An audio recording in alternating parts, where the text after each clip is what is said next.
wanted to see is how diverse is the are the SSP applications that focus on narratives. So we compared first author affiliation by region studies together with the region studies to see if there was a bit of diversity. A bit unsurprisingly, the answer is no. If you see Global North and China combined make 97% of first author affiliations. So the first author affiliation is quite not diverse. And the region studies, they are a little bit more distributed, but however, again, the Global North is one of the most focused attention. We don't know why. It could be because of funding reasons and so on. We saw today the model from the presentation from GSKI. They are mostly European models, so maybe that has contributed to this. Then we looked at SSP combinations as a first. So we were surprised. I mean, not very surprised, but we were happy to see that different combinations had been used. Very importantly, we excluded in our inclusion criteria studies that would account only for one SSP. So we started from at least 2 SSPs should be included. Why? Because the point of scenarios is to compare scenarios. Otherwise, it's 5. Okay. The color are fine, not the hug. Bleeding Sweden. So there is a good spread, and a lot of scenarios actually included SSP1. So that was interesting, the comparison between IPCC and what we found in the regional applications, maybe something to learn from. And also, if you have a combination of 4 scenarios, if there was one excluded, it was either SSP2 or SSP4. So that can have a number of reasons that we're going to go, actually, we will investigate after we saw today. Our assumption may be the more MIP-driven or modeling-driven studies have excluded SSP4, and the other way around. We have to check that. But SSP4 is there, it's not being excluded, unlike in the more global studies. Sectoral extension, it's similar to what you saw in the Iconics database. We have a huge amount of studies. This is also preliminary because it's very, very hard, much harder than you might think, to cluster sectors in local studies. They're all very overlapping. We expected much more a single focus on climate adaptation because it was one of the 2 axes. So we thought adaptation would be the largest, but it's not. Maybe there's an influence again from the global MIPS that have been developed. Maybe like the focus on water and agriculture is connected to the extension and the applications further in MIPS. That's something also we need to check. And very interestingly, we found out that even if we filtered for those papers that wanted to focus on the global narratives, we came up with a lot of studies focusing on quantification. So there's a little bit of a preconception maybe that in the local studies and the local SSPs there tend to be a prevalence of qualitative studies. We didn't find that, in case this were the case, but from knowing many people in the community, I know that this is often the case. So at least 80% of our studies contain some form of quantifications, and of course, thankfully, at least 45% developed some forms of extended narratives. So in these 45%, there are also papers that developed very short sketches. They didn't really focus on. And from the quantification point of view, well, we didn't have many surprises. The most common combinations are GDP and population, and then with if you have main 3 quantifications, it's mostly with land use and education. Also, not 2 minutes, very good. So for the way forward, we know that. We know the IAV community is quite diverse, different sectors, different focus, different methods, and so on. However, that doesn't mean that using narrative that correlates with bottom-up studies. Bottom-up studies made up for about, I think, 8% of all the papers. So there can be maybe something to learn from as a complement maybe with the IM community, if we talk about wanting to diversify scenarios. And also perhaps the focus on different sectors that we have also in the regional applications can also inform back more bottom-up as well, the global modeling exercises. And most importantly, I think it's a matter of process, and I'll close there. And Casper, I'll give you the task tomorrow in the plenary. I think besides what needs to be updated, it's also how it needs to be updated. It's really on the process. Because here we learn a lot on how to engage stakeholders and how to get different views in local studies. Maybe that's something also in the global community. But that's it. Thank you very much for your attention.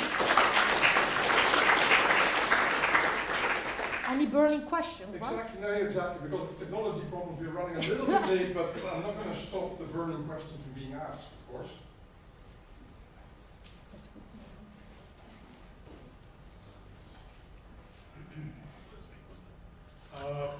Do you know any initiatives or are you planning any initiatives to bring this underrepresented regions to publish more on this topic? To publish more on this on the topic, yeah. How to bring South America and Africa to yeah, that's a very we have to continue with the analysis to see why. First of all, to try to at least not why, but to understand a bit of the reasons behind. We might suspect some of the reasons which are related to funding. We see it even in Europe. There's a bit of bias in funding in projects. So yeah, it would be interesting. I hope we can do that. Thank you. Yeah, thanks. Very, very interesting. You mentioned the different SSP types, which is interesting to hear. Also the SSP1 and so forth. Did you come across many papers which take one global SSP, but then nest several regional or sub-global SSPs within them? SSP Some, not many. Not many. But some, yes. Now I can't remember by heart how many because I didn't put it in there. But yeah, there were a few, but not the most. Any particular pattern which these were? Sorry? Any particular sector or region or so? Which no, it didn't stand out particularly.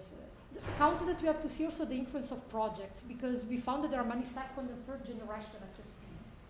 So there are SSPs developed from the European ones, from the Chinese ones, and from the US ones. So that's also something we are going to elaborate, but that's a little bit different. But yeah.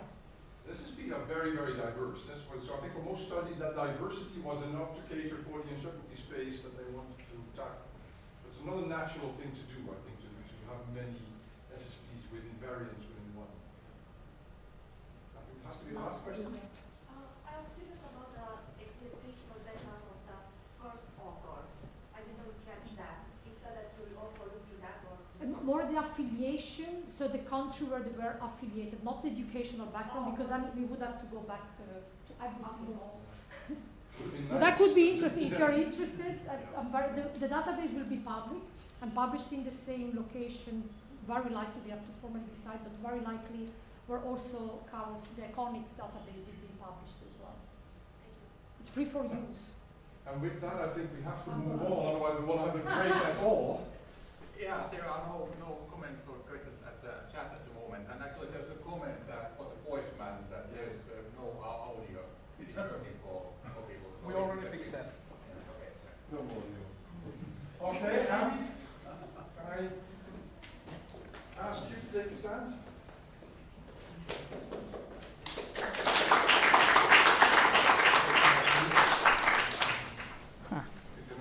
Now to get the presentation out for us. At least the PDF, I hope they don't have too many animations. Slides, but probably. Yeah. This is the right one? Yeah, excellent. Thank you. Then you have to kind of activate it there. Let's. We're going to start talking, so minimize the loss of time. Okay. Good afternoon, everyone. My name is Avi Kabada. I'm a lecturer at Brunel University, London. And in this presentation, you see a couple of names there, but this was a very large project. More than 15 people were involved in the scenario work itself, but the process involved a wider project team and the stakeholders through the number of workshops and meetings. So maybe worth mentioning that. So the project called DECMA, it was what's called a CARIA initiative, a Canada-UK government-funded project under the Collaborative Adaptation Initiative in Asia and Africa. It was led by University of Southampton, but we looked at 3 case studies, specifically looking at coastal areas. As you can see there in the top right corner, showing the Volta Delta in West Africa, and in the bottom left, the Mahanadi Delta in India, and the the bottom right, the Bangladesh India Delta, which is a GBM, the Ganges Brahmaputra Meghna Delta. So in order to, as you'll see here, to investigate, the focus of the project was to investigate migration and adaptation in these 3 deltas. And as part of that, we developed a number of biophysical, socioeconomic, and other integrated assessment models to look at these issues. And as you'll notice there, scenario development was an integral and central part of that process. And so as part of the scenario development process, we looked at 3 cases, 3 specific conditions. The first one is the multiple dimensions of change. Maybe, I'm not sure if you can see there in the top right corner there, there's 3 dimensions, the climate, socioeconomic, and policy spheres. So all 3 dimensions explicitly trying to take into account at this delta scale, but also the multi-scale considerations. There are global drivers that have impact on local deltas, but some of the responses may not influence these larger scale processes.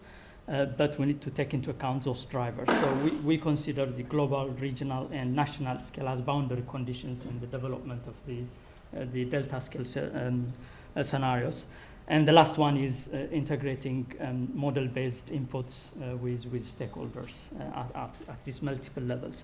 And as you'll see there on the left, the generic scenario framework that kind of captures what I was saying in the spatial domain at the top, but also looking at the temporal scale where we have what we call the short term up to 2050, very stakeholder-driven analysis, and beyond that, more exploratory and biophysical focused. And because we are looking at deltas where sea level rise is a key issue, we even looked at beyond 2100 more exploratory. And the right side looks the detailed workflow that was implemented in DECMA, as I said, recognizing those 3 dimensional drivers at the top, but also these tiered different spatial resolutions, and applied, I'm not sure if you can see, at those 3 temporal scales. Okay, so this slide summarizes this scenario cube, those 3 dimensions I mentioned, but you'll notice there are those characters, A, B, C, D. I'll come back to those in a moment. But we focused on RCP 8.5, again, partly driven by these specific sites where sea level rise is the dominant factor. And we were, the focus was to focus on the strongest climate signal, but also RCP 8.5 allow us to capture a larger sample of uncertainty in climate change.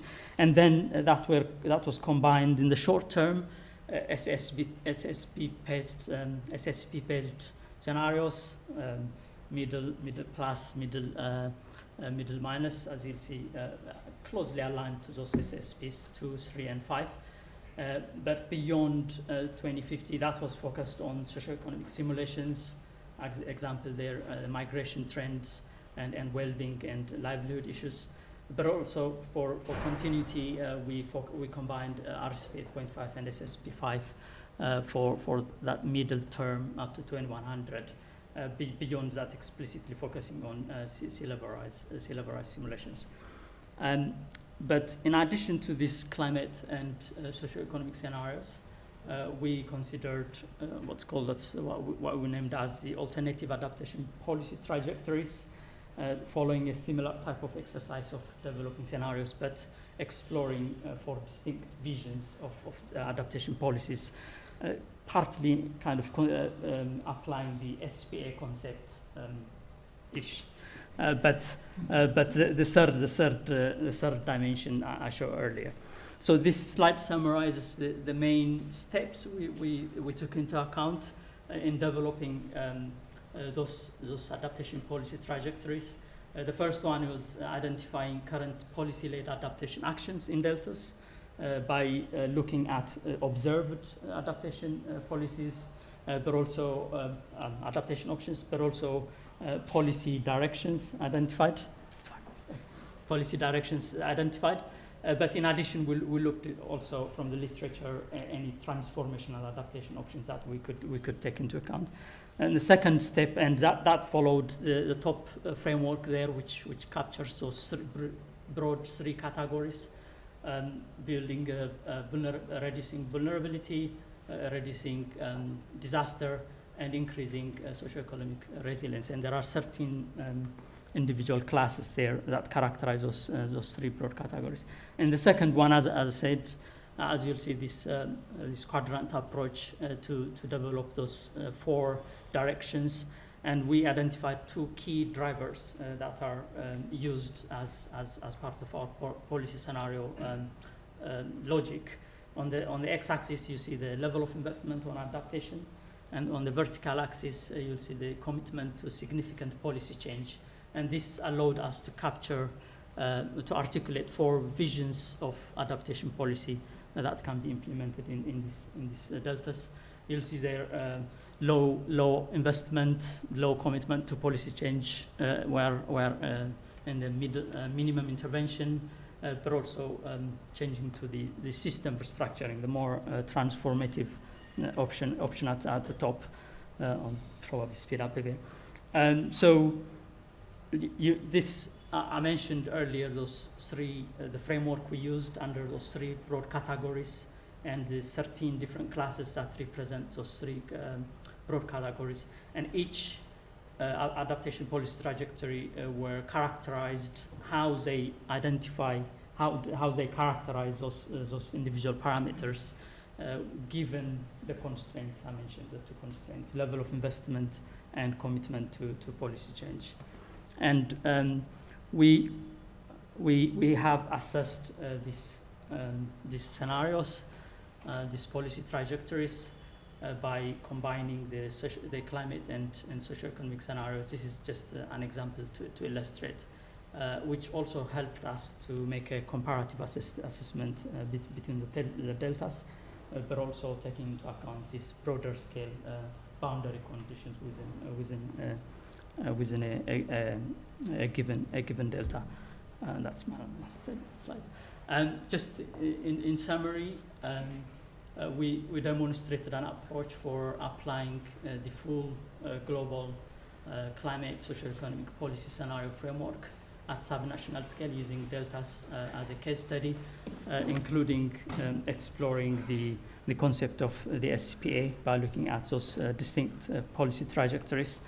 We have also looked at how we integrate this multi-scale approach, recognizing the boundary conditions, the broader boundary conditions at the delta scale, with participatory approach to integrate model-based and stakeholder views of the future at these multiple levels. And that, as I said, allowed us to explore consistent futures, not just within a single delta, but also across the different deltas. Looking ahead, we recognized a few methodological and implementation challenges. The first one is, how do we quantify at least the key drivers that appear across all these multiple scales I mentioned? How do we make sure that consistent methodology are applied to quantify these key drivers? And yeah, anyway. Yeah, I'll stop there.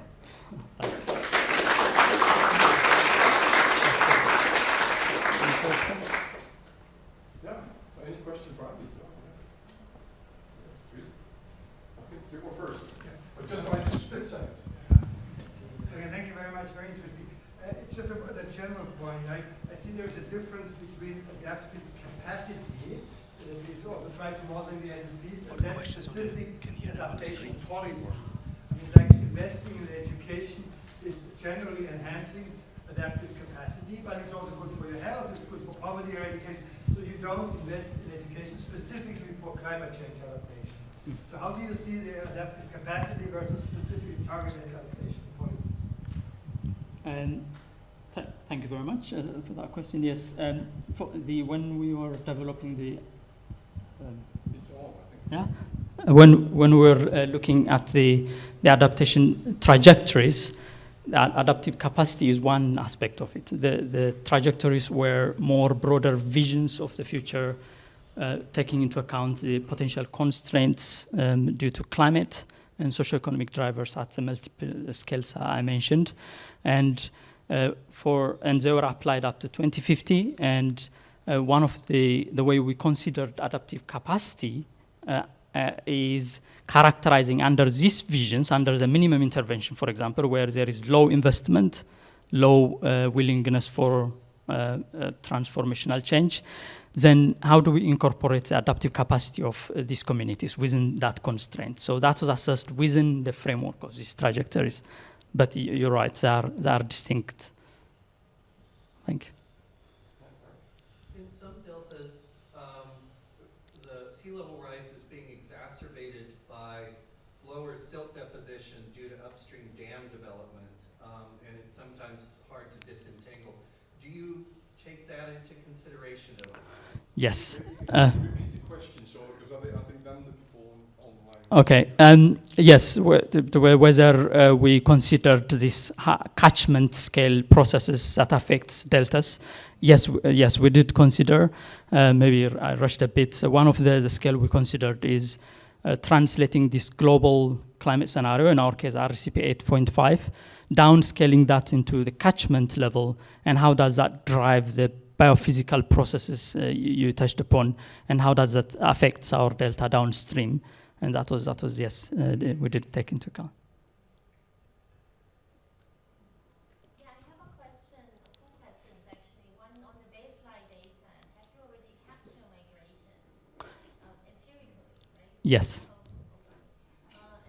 then for the trajectories, sort of the complexity is the global SSP, you have a sort of assumption about migration, maybe international migration, but then in this particular context, maybe internal migration. And that comes back to Wolfgang's question also on adaptive capacity with migration. It can also be that it doesn't compete, right? So with capacity, it can also mean you can adapt in situ at the place, or you have capacity to move. So I'm not Yes. sure how you deal with the trajectories in the future in that sense. Yes. So we did, as part of the project, actually 1,500 household surveys in each case study to understand the baseline condition. And one of the characterization is where do people move? So we considered, so the survey captures those 3 points you mentioned. Do people adapt in situ? What do they do? And the other one is lifestyle change, whether forced or by choice. And the other one is, do they consider migration as an adaptation? They send a house member, family member, whether to upstream within the country. For example, in a Bangladesh case, from the Delta region to Dhaka, the capital city, or indeed moving to regionally. So the baseline survey helped us capture that current condition and identify how people are adapting at current condition on those 3 options. And the modeling exercise was built based on that, yes. Half a hand, yeah, final question. Half hand. I'm interested in, you just now mentioned about SPA. Do you find it challenging when you try to differentiate SPA and SSP? And how did you deal with this challenge? Because I found it very difficult separately. Yes, I think I had a similar question in the morning session. Although this framework, this 3-dimensional framework emerged back 10 years ago, but most of the conversation are RCP, SSP. But yes, my understanding is implicitly the SSPs have a certain consideration of adaptation. But what we try to do is to distinguish the explicit consideration of alternative visions for policy for these deltas without unpicking what's considered inside the SSPs, if that makes sense. So inherently there is a link, but we explored these options as SSP as another driver rather than implicitly considering what's defined as adaptation within the SSPs, yes. Okay. Anybody else has any? No? then Antje, I'm going to invite you to come up. I think this is the way you're going to make yourself known to those online, so I'm afraid you have to hold it. Okay, the other one is not working. I don't think it's working, no. Oh, it is working. It is working? It is working. Okay, then we can use that for the audience. Yes. That's how I intended it to be. I'll wait for the microphone for those online. Right, there you are. Okay. Hi everyone, I'm very glad to be here, and I will be, my name is Antje Kaczna, I'm working at LMU Munich, and I will be presenting on behalf of the team that is concerned with scenario development in a few projects that we've been working on. And I'm very thankful for Simona's introduction, actually, because when starting into the process and wrapping my head around this, how do we develop the scenarios and how does the process work, these diverse methods were actually one thing that I came across, and that what made it difficult, like what is the right approach and how to do that. So there's several projects, and I will be presenting today on 2 projects, one that is in the Philippines and then one that was in Morocco. We try to imply the same approach. Maybe we'll... Oh yeah, I'm up. Okay, so first, in order to give you some context on the LIRLAB project that is concerned with the Philippines, it's linking disaster risk governance and land use planning with a focus, and that is important, of informal settlements in hazard-prone areas with a focus again on flood-prone areas. And what I have here is on the right, assessment of future risks. This is the context that I am working in and what I will be presenting upon. But of course, the risk governance strategies, the recommendations will then result in risk governance strategies with a focus again on resilient retreat and resilient upgrading. So I think we've heard something this morning where they tried to apply the scenarios on biodiversity and ecosystem services. It's something we do on a different project, so I'm very keen to learn more on that as well. First of all, of course, we looked into the SSP scenarios for the Philippines. There's a continuous population increase until 2050 across all SSPs. There's continuous urbanization, which is especially important for the context of our project. I think it's always also very important to look into what is the content of what you're working on, what is the frame of your research. And there's GDP growth in all scenarios as well. We will further on focus on adaptation, which is why we decided to only use SSP 1, 2, and 3. Sorry.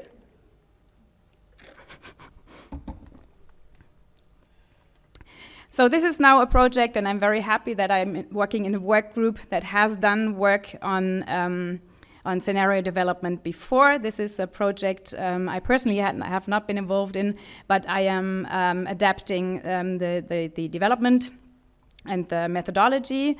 So first of all, and that's what we've done in the Philippines project as well, is a literature study to identify main factors as well as crossroads for the future development in the respective country or region. Then from that, we developed a zero-order draft narrative, in this case for 2035 and 2050. For the Philippines project, we have decided to do only one point in time, which will be 2050. In that project, in the ARIMA project, it was decided to do the middle of the road, strong and sustainable growth, and stagnation and fragmentation, which are all equivalent. Well, one is equivalent to SSP2, one equivalent SSP1 and 5 without the fossil focus. And I know a question that will come up there later. We've had that in the pre-discussions on merging. Stagnation and fragmentation, which is a combination of SSP3 and 4. I think one of the issues is that five scenarios are just too many to introduce to stakeholders, because it's also, and we'll come back to that later, a quite abstract concept that you have to, I mean, we wrapped our head around that. We read a lot, but then we're confronting stakeholders, so how much do you even want them to? And you want results and answers from them as well, so maybe not overdo it. So next step, it was actually 2 steps in one, is validation and amendment of the zero-order narratives in workshops. So in order to find out what did the literature miss, what did we not consider, what is important for the regional stakeholders, which is an important point. So find out sector-specific information. In that case, it was digitization, governance, and at that point, COVID was coming to the fore. So also something we have to consider, and maybe something also that will help us in communicating crisis scenarios, because probably if you would have presented a scenario with a pandemic that would be globally influenced 4 years ago, everybody would have said, nah, not a scenario we should consider, but now maybe it helps communication. The next step was then collect factors for also 2 regional sectoral extensions of the narratives, which led to drought risk to agricultural systems and flood risk to people. And again, the next step was a desktop refinement of the national narratives and develop the regional sectoral extensions, which then again were validated in an expert workshop and tried and quantified the key parameters, as much as possible. And I will show you an example in the next slide. Don't be afraid, this slide, looks like a lot, but it's just an example. Like one of the parameters was reduced farm size, that is the white in the middle. And what I have highlighted there is the in orange is that it was tried to quantify the reduction of farm size and the impacts it has on the middle of the road scenario. One other thing that was quite helpful in that and in that project and showed very positive was to, in the end, have an overall vulnerability effect implication, not single ones, but try to have one overall application.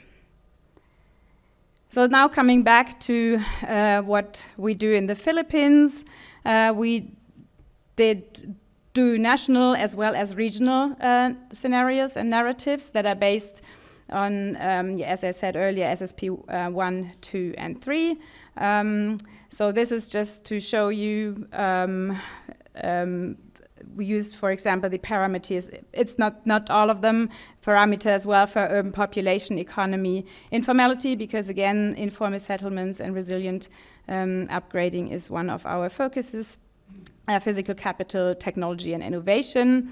And just as an example, what that would look like in narrative, SSP1 for welfare, which is then again divided into education and health, mature research and development program for education, IP rights framework, maintain educational standards, have more innovation towards societal needs.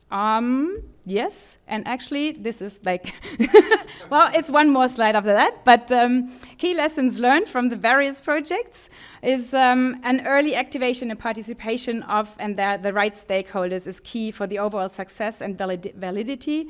And that's something that was, I think now Simona said it as well, like what is the intention of the development of the scenario is also quite important, I think. And in this case, we are developing for the intention to help the stakeholders make use of it. So at that point, it's very important to engage them early on, also to have great acceptance of what we develop, because they are included. I mean, that's common knowledge. The extensions of the scenario drivers should be merged and consolidated into regional thematic vulnerability and quantification. Make a clear differentiation between the exogenous and the endogenous factors. This holds true as well analytically, as well as for the stakeholders, because they always can work in their respective scope of action and the potential of the influence potential they have. As we probably all know, it is very challenging still to communicate future uncertainties and faraway timeframes. For example, and it is very important to use a comprehensive and also culturally sensitive wording. So key recommendations for the process and the community, and that is the first thing is something we have been discussing in the pre-session already, the normative versus explorative character of scenarios. It's not necessarily clear to the stakeholders, and it has to be communicated carefully. It's necessary to bundle extensions at the sub-global level.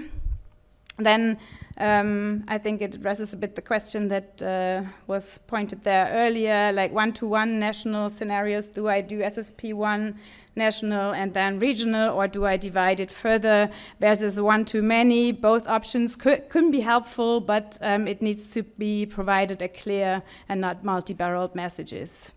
Then inclusion versus exclusion of adaptation assumptions proved to be difficult. The high development road does not automatically have better adaptation measures included.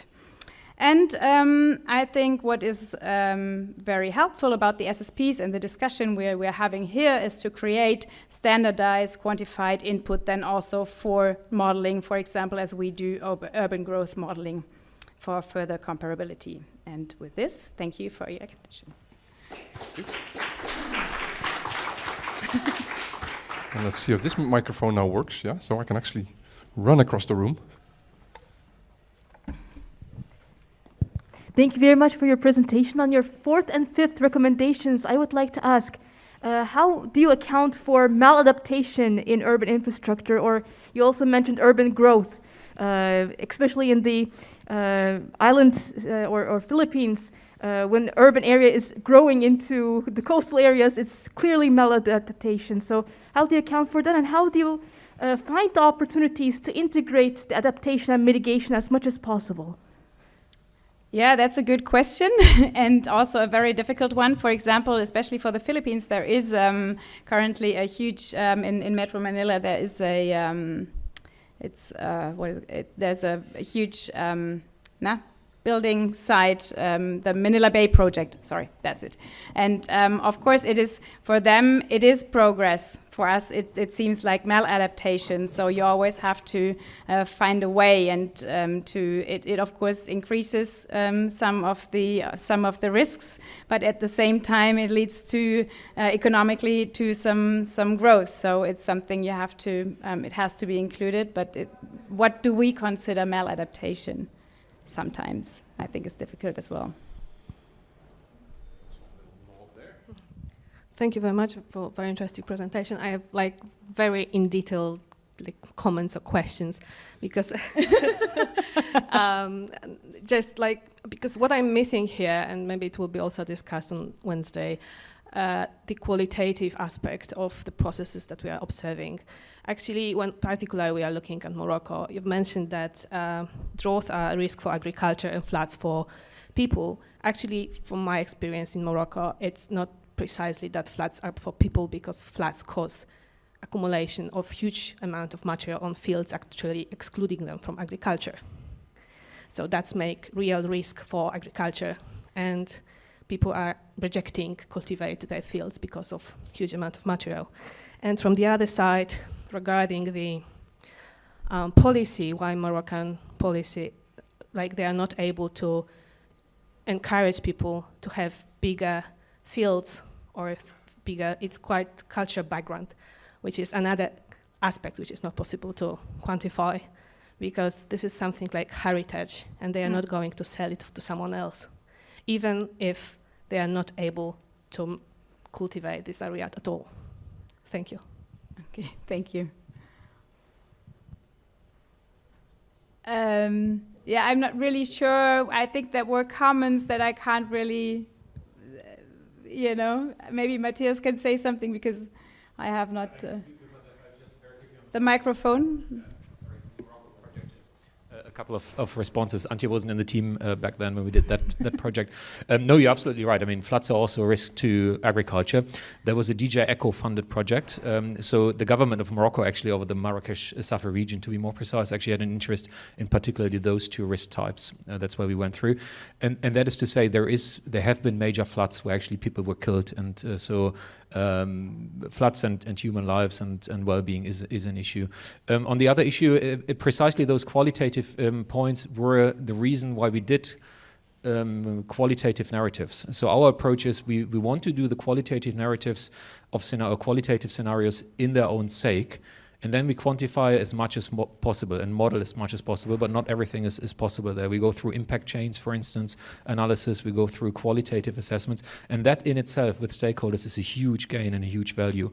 Afterwards, we see what we can model from that. For instance, in the Philippines, it's a little bit different. We do the scenarios primarily in order to drive an urban growth model, and then an impact model afterwards. But it's just different approaches. Oftentimes the qualitative scenario, I would say, is actually 80% of the value added intellectually and for policymakers. And then sometimes quantification comes because you can quantify some things, not all of them. And so that is, but still, that's also an interesting conversation, I think, here for that forum. Just only staying at the qualitative level is sometimes disregarded as not being so useful. In my experience, in the sub-global level, it's super helpful in itself. Okay, that's an important part of scenario assessments, actually. Yeah, maybe quickly adding to that, I think so as well, because you make people start thinking about things they might have not thought about earlier, like crisis scenarios and similar. And also, I think if starting something new, we need to have qualitative data first in order to, at some point, come to the quantitative data that then is validated.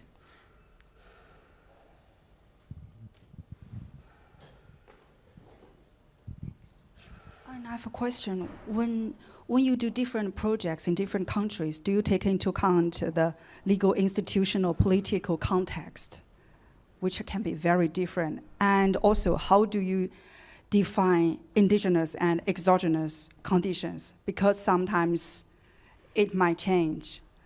Like the same institutional system of a country, it might be impacted as an indigenous context, can also be exogenous.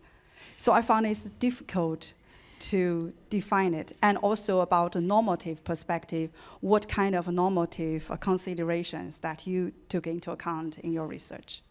Okay, I think that was 3 questions, kind of. The last 3, I'm afraid. And I think what the thing about the normative and explorative character is that, I mean, the SSPs are thought to be normative scenarios, and that way, in a way, also comparable in the end. But what we do a lot in the stakeholder discussion is to have an explorative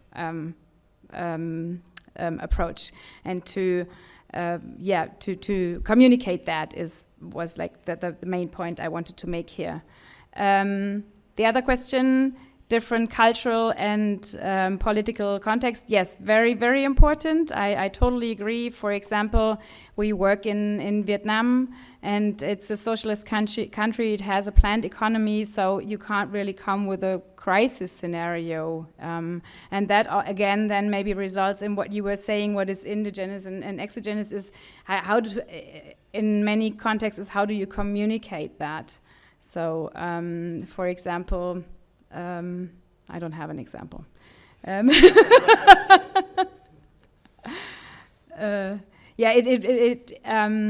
It is mainly meant to be like, what is their scope of action? And as you said, that can change in the context, or it changes in the culture, it changes in the context. It's not the same in every narrative, of course. Yeah. I have to admit, I was a bit jealous with the global modelers this morning that discussed complexity as a single feedback that they would include in one of their models, and they would be done. Yeah. And of course, our job is quite a bit more than that. Okay, so having said that, thank you very much. Thank you. We have 2 more presentations to go, and Tim will be the first one.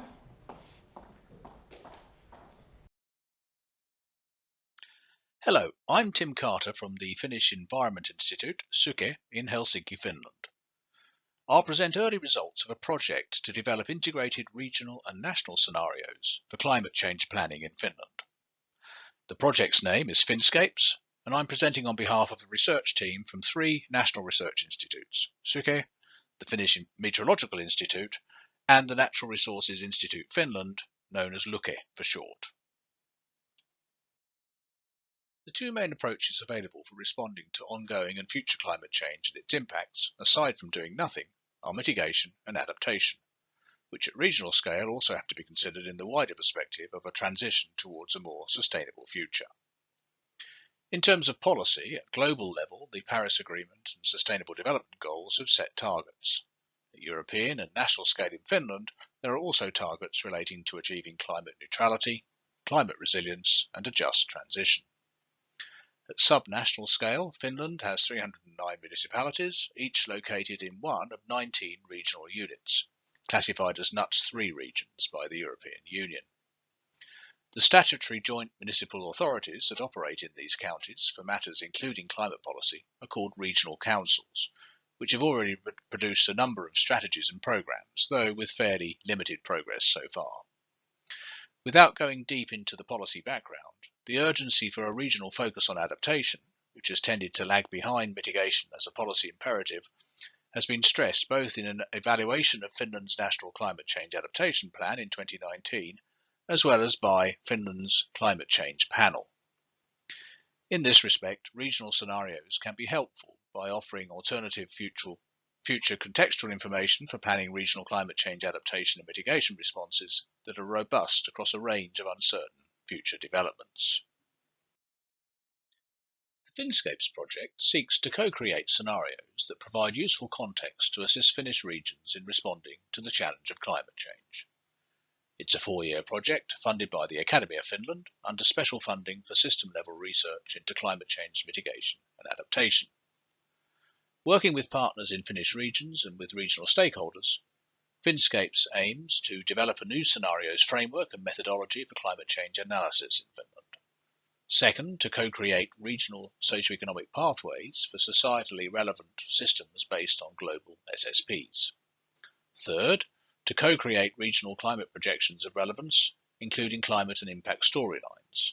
Fourth, to combine these socioeconomic and climate elements into integrated scenarios for Finnish subregions and nationally. Fifth, to provide practical demonstrations of scenario application. And sixth, to disseminate the scenarios to a wide variety of potential users. The main elements and workflow of the Finscapes approach are shown here. At the top is the time dimension, indicating that Finscapes is a 4-year project. Of note are the global SSPs, in purple, that are being regionalised both in terms of future socioeconomic development, in red, and of future climate change, in pale blue. The objective is to produce integrated SSP-based regional and national scenarios, the right-hand 2 purple boxes. Yellow boxes show stakeholder participation and input to the project. The main interactions take place around 2 sets of regional workshops and a final national workshop, with final scenarios disseminated and demonstrated as they become available. Photos and session numbers show where colleagues are presenting topics relating to various elements of the framework. The funding call specified interdisciplinary research across several subsystems, such as food, transport, energy, and community systems. This is in contrast to a conventional focus on sectors, which has been prevalent in treating climate change policy to date. So an early challenge was to determine how to reconcile conventional sectoral thinking with a systems approach. Here we show the sectors identified in the evaluation of Finland's National Climate Change Adaptation Plan 2022. These are not exhaustive, but are indicative of where the priority focus has been directed, with some sectors more advanced in terms of preparedness than others. We're applying the global SSPs in the Finscapes project, and there was some earlier work to develop SSP-based sectoral scenarios for Finland that we can build on, shown here in green. To the right, we have listed some examples of potential candidate systems that might be considered for our regional analysis. For the research proposal, we attempted a subjective cross-mapping of these. However, while these generic system descriptions may have utility for co-creating national scenarios, it's clear that for Finnish regions, the priority systems of relevance can vary a lot. To help us select study regions and key systems to focus on in each region, a simple questionnaire was circulated to members of the climate change network of the regional councils. This asked about their level of interest in the Finscapes project, which sectors they thought were most important for regional systems in the county, and the climate risks of most significance. Based on the responses, it was decided to focus initially on 2 contrasting regions as a proof of concept for the approach to scenario co-creation. The first is North Karelia in eastern Finland, which is quite well advanced in mitigation and adaptation planning compared to many others. Here, the priority climate-sensitive systems were identified as the food system, nature services and tourism, and the circular bioeconomy. Following further discussion, it was agreed to add health and well-being as a common focus across all systems and regions. The second region selected is a contiguous grouping of 3 counties of Ostrobothnia in western Finland, which are still in the early stages of planning for climate change adaptation. The priority systems identified here are different aspects of the energy system, the transport system, inland air, coastal and marine and its infrastructure, and the food system, including agriculture, horticulture and fisheries. As for North Karelia, health and well-being was also included. The SSPs are global scenarios and very generalized. One aim of Finscapes is to extend the SSPs by elaborating their global assumptions into socio-economic narrative descriptions of relevance for key systems in our study regions. First, this means translating the scenario names into Finnish. This was already done in some earlier exercises. Next, it requires consideration of how many scenarios to address. In common with earlier exercises, we've chosen to work with the 4 SSPs at the corners of the figure. Arguably, these are more interesting futures to explore as departures from the present day. Also, this removes a temptation to perceive the middle case, SSP2, as a more likely or more robust selection than the other 4. The extensions also focus on a time horizon out to around 2050, as agreed earlier, with regional representatives. The participatory analysis for co-creating regional socio-economic narratives has progressed well during the first 18 months of the project. The first step provided background information for framing the SSPs in the context of each target region, using literature on earlier studies over a range of sources and scales, and any quantitative projections available as well, as we can see on the right-hand side there. Step 2 specified regional priority systems and identified workshop participants. Step 3 comprised 2 facilitated stakeholder workshops that were held in February this year. Breakout groups were arranged by system specialism and discussions covered possibilities, challenges and priority issues for each of the 4 SSP worlds. Subsequent steps are in progress or planned and involve coding workshop outputs and developing draft SSP narratives ahead of a second set of facilitated regional workshops to be held in early 2023 to enrich and finalise the narratives after iteration between researchers and stakeholders. In order to make use of the SSP-based framework to undertake risk assessments in Finland, it's necessary to regionalise the global scenarios to the relevant scale of analysis, and then to select an appropriate number of scenarios. We can use a scenario matrix for this. Here we show the range of global climate model estimates of warming from the IPCC AR5 in light pink and AR6 dark pink. These global model outputs are points of departure for the regional downscaling exercises. The global narratives describing each of the SSPs can be extended and interpreted to produce regional SSP-based socioeconomic narratives, as I've just demonstrated. We'll return to this later, but first let's just consider the regional climate. Colleagues at the Finnish Meteorological Institute have analysed global model temperature projections at different forcing levels to extract projections over Finland. The range of projected temperatures over Finland are shown in the matrix and can be compared with the global range from the IPCC assessments shown to the left. Climate projections at a given level of forcing are applicable for use in impact and adaptation assessment across all horizontal cells of the matrix indicated as plausible. However, these are national averages. Ongoing work is preparing climate projections for the study regions for key variables identified by regional experts and stakeholders. This example shows observed and projected winter mean temperatures for Joensuu in North Karelia. Each cell in the matrix also presents an opportunity to develop an integrated scenario of climate and socio-economic development. A key step for researchers and stakeholders alike is to make a selection from the large number of potential combinations. The trade-off here is usually one of embracing important uncertainties whilst keeping the number of scenarios manageable. Another complication is that the time horizon in Finscapes is the 2050s. In that time frame, it's conceivable that the forcing assumed could be plausible over a greater number of SSPs. Here, we've indicated 3 more. One way to simplify this in Finscapes is an idea to demarcate important differences in the forcing levels that also have policy relevance. Here we show 3 possible levels related to compliance with the Paris targets. This could even be reduced to 2, either compliance or non-compliance. This is not yet decided, and the selection of integrated socioeconomic and climate combinations remains a challenge that requires more discussion. So to summarise, we can think of our target for the project as a set of socioeconomic narratives applicable to key systems for each of the 4 SSPs, quantification of relevant socioeconomic variables in a few cases, regional climate projections across a range of radiative forcing simulations, climate and impact storylines characterising impact-relevant events thought to be plausible in the future scenario world, and visualisation of the region in each of the SSP worlds, which we'll begin work on during and after the second workshops. There are some queries and points arising from the results I've presented that relate both to subnational scenarios and to the global SSP framework. I've listed these here in case someone would like to discuss them further. Thank you for listening, and please visit the Finscapes website for more information. Thank you very much for the presentation. On your emphasis on sectors to systems and the multi-system yellow circle, how would you frame urban systems?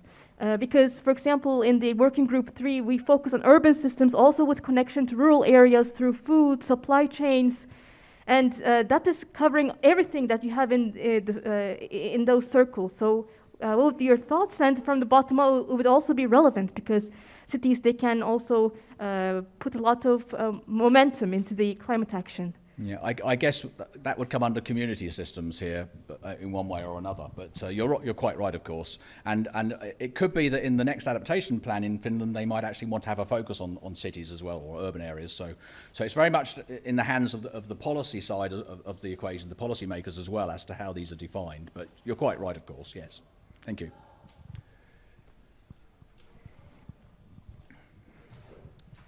Thanks. Just a brief question. Are you only in these discussions focused on the challenges and possible negative impacts, or did you also discuss opportunities? After all, Finland is a rather cool country. Let's think, for instance, in terms of tourism. I happen to have a cabin on a nice rock island in Finland where there's nobody else around, whereas the Europeans fly in the millions to Greece and Spain just to suffer there from the heat waves and wildfires. And why shouldn't they go to cool Finland? Don't get me going on that one, Wolfgang. Opportunities and positive impacts, yes. I actually think I think there is too much focus on the negative impacts and the risks, just by the language that is used. It's fine for the policy side, and I've talked to other people in this room about this before, but I actually think the impact and adaptation assessment is being coloured by the risk assessment framework, because the risk assessment framework has hazards, vulnerability, and people are just looking for extreme events and looking at those, and they're actually not looking to say, well, are there actually extremely beneficial events that one could point to, and actually how does one adapt to those if they're going to be coming more and more or less and less, but how does one actually deal with it? How does one adapt for better things as well? Adaptation is important at both sides of the spectrum, and I think the impacts research that's being done around the world is being too much influenced by the risk side, to the detriment and maybe to the lack of balance in not looking at the opportunities as much as it might. And actually, it's a nice positive way to confront stakeholders with as well, to say, well, maybe you've got some benefits occurring as well. Would you like us to look into those? How many impact analysts and how many climate scientists look at the benefits of climate change? Not many, I think. It's not politically correct to do so. That's why, of course. I think on that positive note, we have to end Tim's contribution. Thanks. And I hope you have the stamina for one more presentation. Someone has to be the last one, and I take that role in the second bit, but somebody will help you. Okay. Connection doesn't work? Oh, there's no connection between the back and here. No. Oh, sorry. No, it's okay. Yeah, maybe I can start for the sake of time. My name is Leiwen Jiang, and I'm from the Population Council and also Asian Demographic Research Institute at Shanghai University. And today I'm going to present the work on New York City. And this is a joint work with a group of scientists, experts from the City University of New York, from Columbia University, from the New School. And it's based on a project and work for the panel of climate change of the New York City Mayor Office. And what we are trying to do is to develop the scenario, climate change scenario for the city and for the metropolitan area. So to do that, take some time, will come. We look at the interlinkage between the global SSP architect and the national and also the regional SSP scenarios. And we first did a literary review and tried to find out whether and how the large cities in the world develop their scenarios. And actually, we didn't find that much. The only two, and we thought that could be quite compatible is from one from Tokyo, another one from Boston. But this one is a different one, and this is the one from the Baltimore city. And this slide shows an example of land use model with narrative framing for future urban growth. The right panel shows an improved urban planning of resilience to multiple hazards in comparison to the business as usual one on the left. And I don't know if, how about the resolution of the map, maybe not much to say. But basically, we argue that the SSP scenario, the global SSP scenario, and its quantitative projection are used to inform policy to climate resilience, limit climate impacts and create a more resilient and equitable city. But we are facing some challenges. So on the one hand, global scale SSP can downscale to the local level, but need to further articulation to urban demographic and socioeconomic process. And in the place like a city like New York, we want to consider those socioeconomic characteristics of the people as migrants or as ethnic minorities, and as well as other aspects of inequality and vulnerability, and consider the climate extremes and the floods came, and in early this year, and people die because it's just new immigrants and migrants living on the basement, and there is no way for them to escape in that kind of a situation. People die just because of their poor living condition, because of their lack of knowledge. But we don't have enough data. We don't have good data. So how we can apply those modified global SSPs to inform the policy to limit the climate impacts, that's a big challenge. And so this work, we propose a framework for a integrated science-based narrative and quantitative projection for New York City.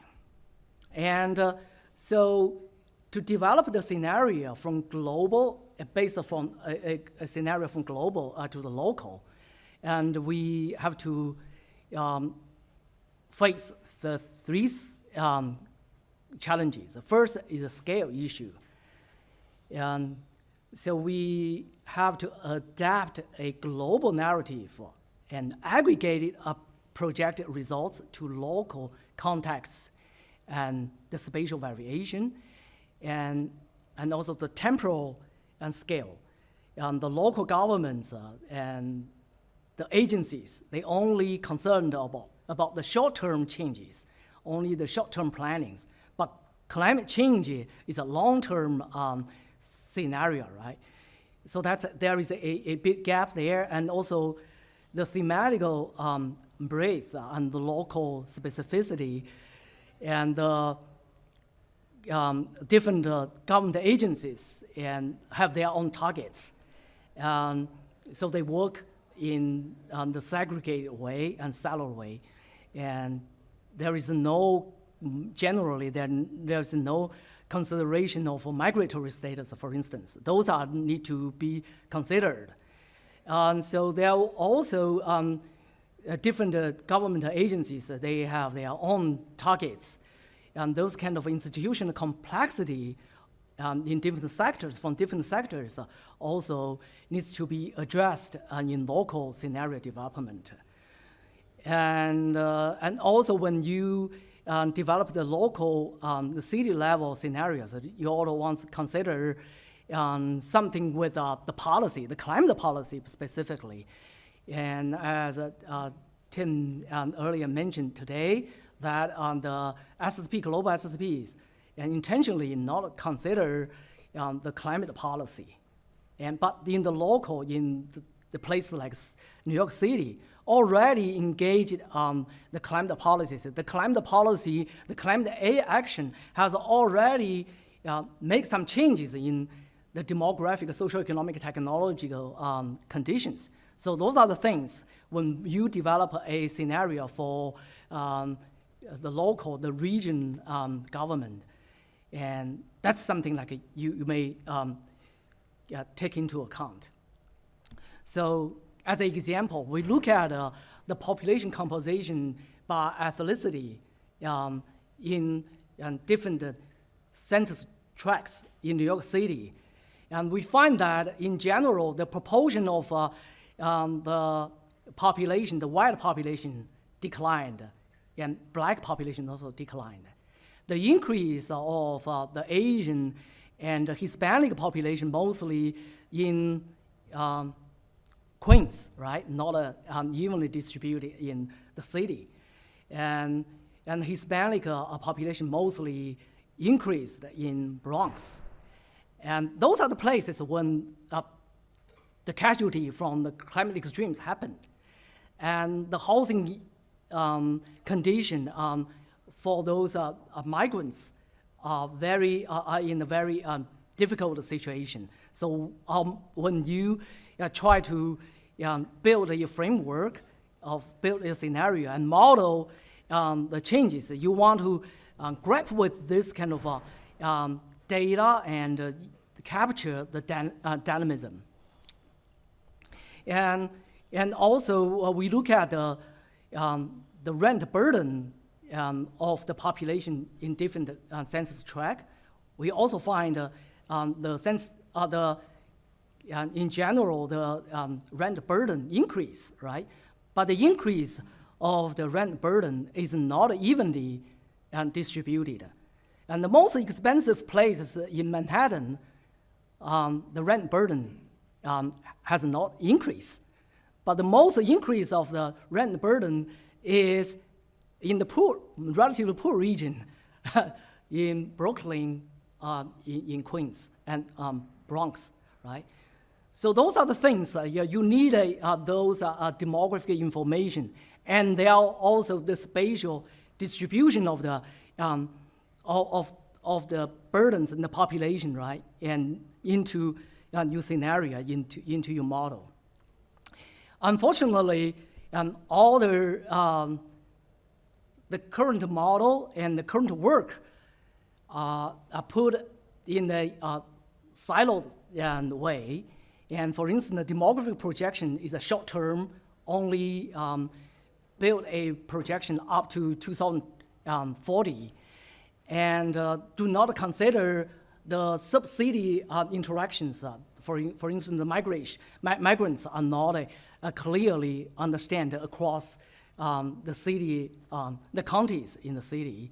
And the projection do not consider some important demographic characteristics, such as the ethnicity, migration status. Those are the key information, demographic information we need consider. And in the land use and housing planning, all the work is always on short term. And for that short term of a projection, it's usually it's a simple extrapolation of the historical trends without considering any demographic information. Or when demographic information are included, it's only the population size. There is no any other consideration of, say, household composition and migration status, the ethnicity. And the climate scenario are not basically consider the demographic and land use model in a comprehensive way. And so those are the things like we really need to consider. And we need to have demographic information, the data and housing condition data in the spatial resolution, and can serve for the rapid response to climate changes, to climate extremes. And the projection of the future most vulnerable population, and right now is not available. So we propose a framework and build a scenario, engage the stakeholders using a participatory approach. And so what we do, we have the data, the climate data, those are ready, and the land use data and social demographic data, and also engage stakeholders, build a climate narrative. And we use 3 types of models. Multi-dimensional demographic model and multi-regional model can project the changes in population composition by ethnicity, age, gender, education, but also multi-regional consider their impacts, their interactions between all the city counties and with outside as well. And then we also have the land use model and build the population density, housing density along the flood zones. And then all the model results, both land use model, demographic information, can be downscaled using a downscaling model that consider the climate change and population and land use changes. So downscale to the very final resolution. So then we provide the scenario and also the model results for the planning. And so that will provide some knowledge and perspectives, and from our experience, we hope to contribute to updating and improve the global scenario as well, and to build a global integrating SSP, RCP, SPA, SBA scenario system with our local experience, and provide a experience as well from a kind of bottom-up approach to develop a consistent narratives across spatial, not only from the global to the city, but also from the global, national, and regional, and then to the local city. That's something like we are trying to build. So the conclusion, and yeah, I don't need to, for the time's sake, I just say from this experience, and we learned a lot, and we have a paper, and it's going to be out very soon, and hopefully from this experience and ongoing, this is a project is still ongoing, and can make a contribution to the broader community in the regional and global scenario development. With that, I stop here. Thank you. Thank you. Now, given the lack of movement outside, I guess that most sessions are running late, so that we do have time for 1 or 2 questions, even though we are already in break time. So if anybody really has a question, please go ahead.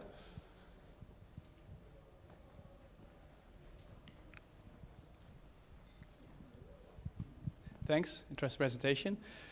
I have a question. So we're currently working on models, national models, to present SSP-compatible projections on food security and so on. So we're using this spatial microsimulation approach. But I guess the global models, they can always rely on the GDP database, where we're looking for quantified input, the subnational level on population projections, GDP, and so on. So I was wondering, you sketched this approach, I think, to downscale SSP-compatible information at the very local level, at the New York City level. But I was wondering if you know about methods or databases that can provide sort of similar information, and I think you reflected on this at the end of your presentation, which presents subnational projections, but then covering a whole country, say for all districts or something. That's a good question. I know, because I'm a demographer, I work on population projections, SSP urbanization work, and I do multi-regional population projections for local, subnational. I did the global level and national level, and now I deal with. So I know those kind of database now are available, at least for population. And in the past, we only do the downscaling from the global projection, then directly to the grid cells. But now there are more subnational projections. We did some projection for the 14 Asian countries. And we also did the projection for the US and for Mexico. And those are the databases are available. And starting from national and province and district and downscale to the grid cells. Those are the, available now. There's one burning last question. If it's short, well, if the answer can be short, I guess. Very short. I just wonder whether your spatially explicit, the grid cells or so, they are fine enough that you can also cover the elevation, because in the context of sea level rise in New York City, and so what really matters is how steep the slope. And sometimes I don't think the smallest grid cell can have some high and some low-lying areas. So are you looking separately at elevation, or? Yeah, that's, the downscaling model, the gravity model, include not only, the current situation or evenly distributed. Look at the land use geographic condition, very detailed, and depends on how the model, how detailed you want to look into. But in general, the gravity downscaling model already consider the geographic condition. There is a geographic mask when you do the downscaling. Yeah, so with that, thank you, and thank all the speakers.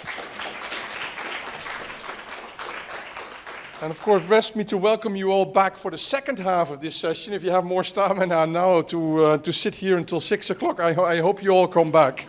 But for now, there is coffee waiting. Now, unfortunately, one of our presenters has contracted COVID.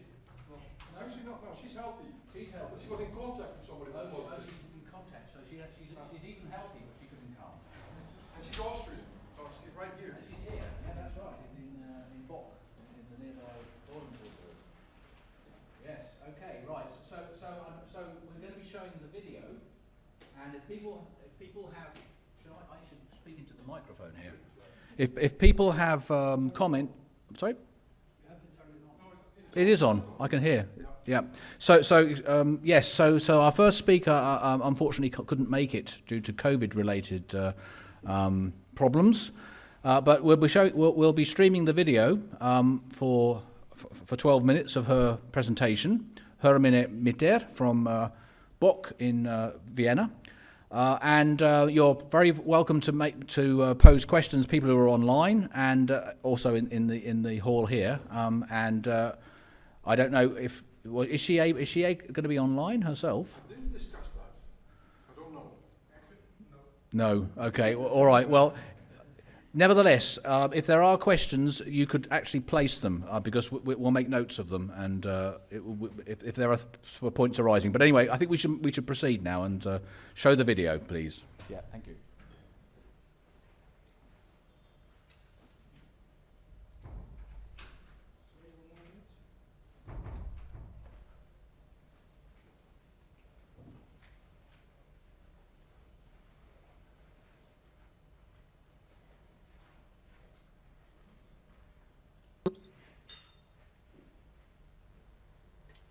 Very welcome to our presentation on downscaling global shared socio-economic pathways for European and national agriculture and food systems, the EU-Agri-SSBs and the ATI-Agri-SSBs.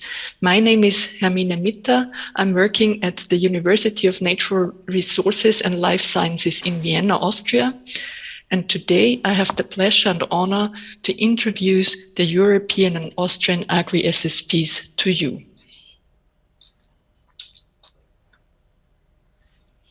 We are all aware that scenarios are useful because they enhance understanding of drivers, of impacts, of causal relationships. They also challenge conventional thinking, and they can directly inform policy and decision making.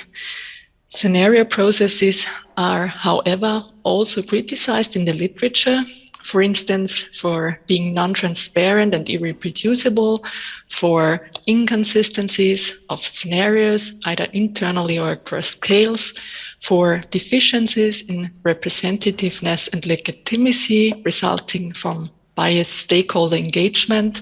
And another criticism is related to the myriad of available scenarios that are sometimes contradictory or difficult to compare across sectors and scales. For developing the EU-Agri-SSBs and the ATI-Agri-SSBs, we were, of course, highly motivated to overcome these criticisms. Therefore, the objectives of our research are twofold. First of all, we aim to develop a protocol that guides and structures the design of new scenarios that are consistent with the widely accepted set of global SSBs. And second, we aim to operationalize the protocol, so to test it by implementing it for European and Austrian agriculture and food systems. The European and national scenarios have been developed consecutively, so one after the other, and we have followed a nested approach, meaning that the global SSBs served as boundary conditions for the EU-Agri-SSBs, the ATI-Agri-SSBs have been framed along the EU-Agri-SSBs. The results are summarized in 2 open access papers and on the EU-Agri-SSB website. The website is intended to serve as a communication platform, so you are highly welcome to provide your feedback there. This slide presents a condensed version of the protocol, so the first result for developing the EU-Agri-SSBs and the ATI-Agri-SSBs. The boxes show the different working steps of the protocol. In gray are the steps taken at European level, and in green, the steps additionally taken at national level. And the arrows indicate that a scenario development process is iterative. In the protocol, we defined 3 major aspects for each working step. The first is on responsibility, so who is responsible for the working step and the related tasks. And we differentiate differentiated between a core group and a supporting group of researchers, and as a third group, the stakeholder group, and all groups were assigned different responsibilities and tasks. Second aspect is the degree of stakeholder engagement. So we differentiated between no engagement and different levels of engagement as indicated with the yellow boxes. The third aspect is method. So for each individual working steps, we also identified and proposed adequate methods.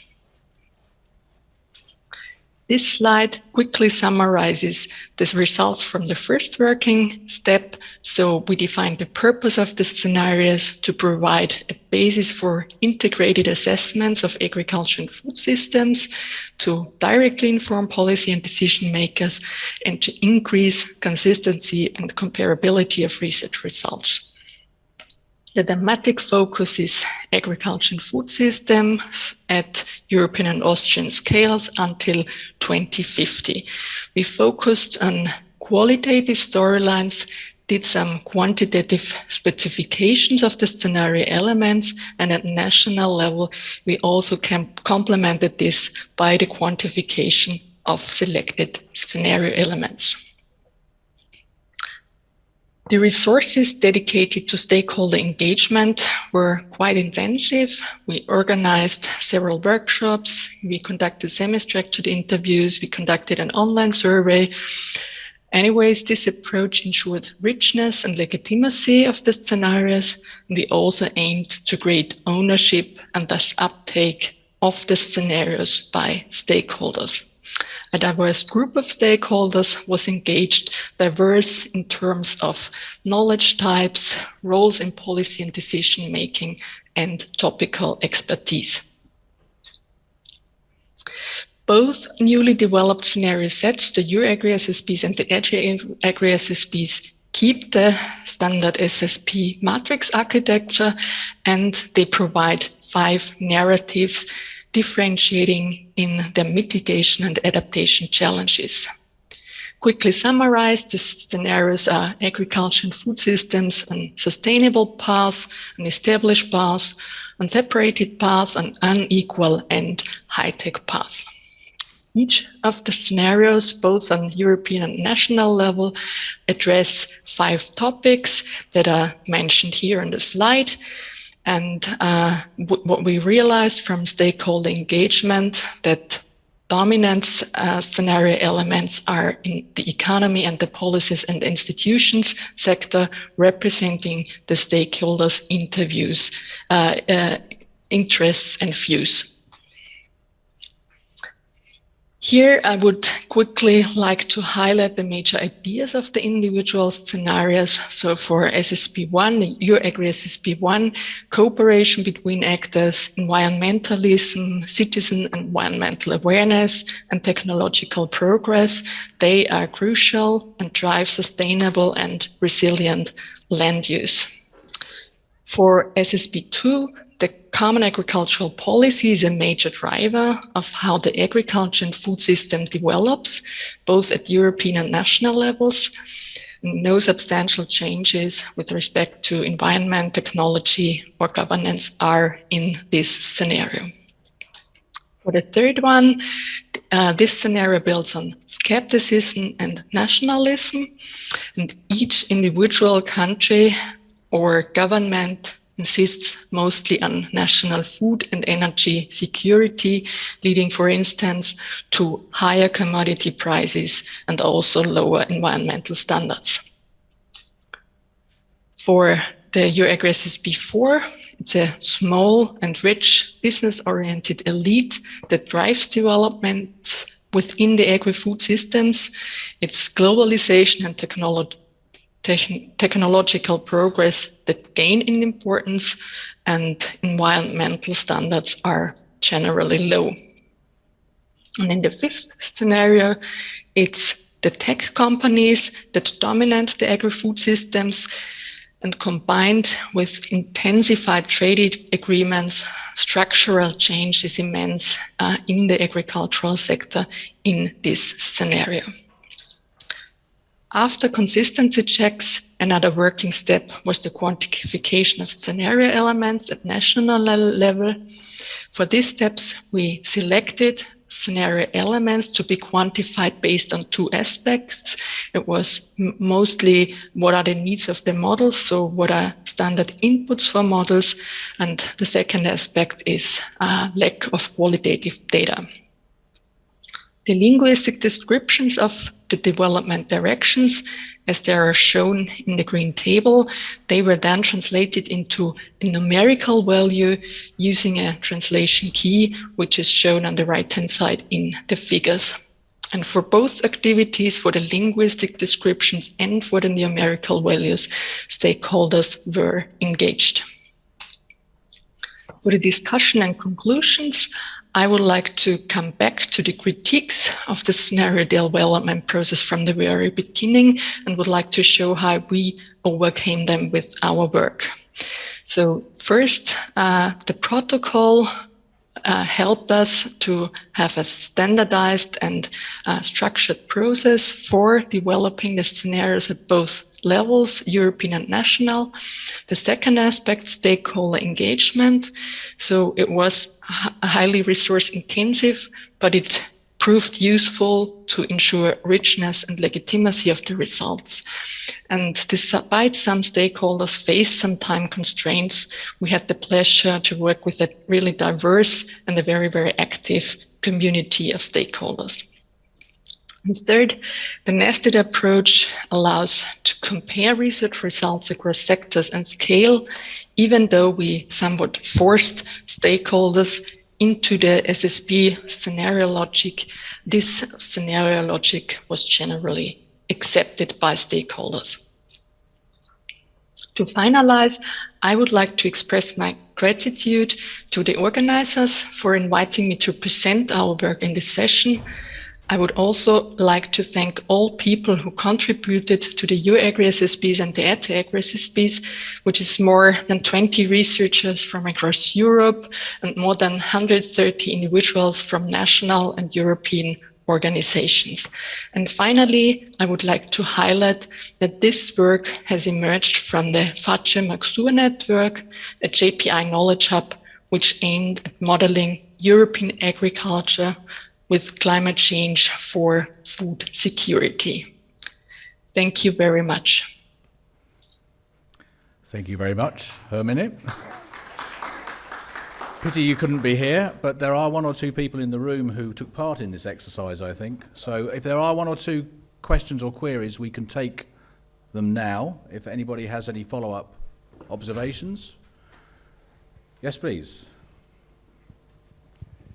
Yeah, Hans-Martin Füssel, European Environment Agency. So I understand that this UAgri-SSP exercise is concluded. If someone could confirm that, would be great. And I wonder whether similar exercises have also been done for other sectors or systems.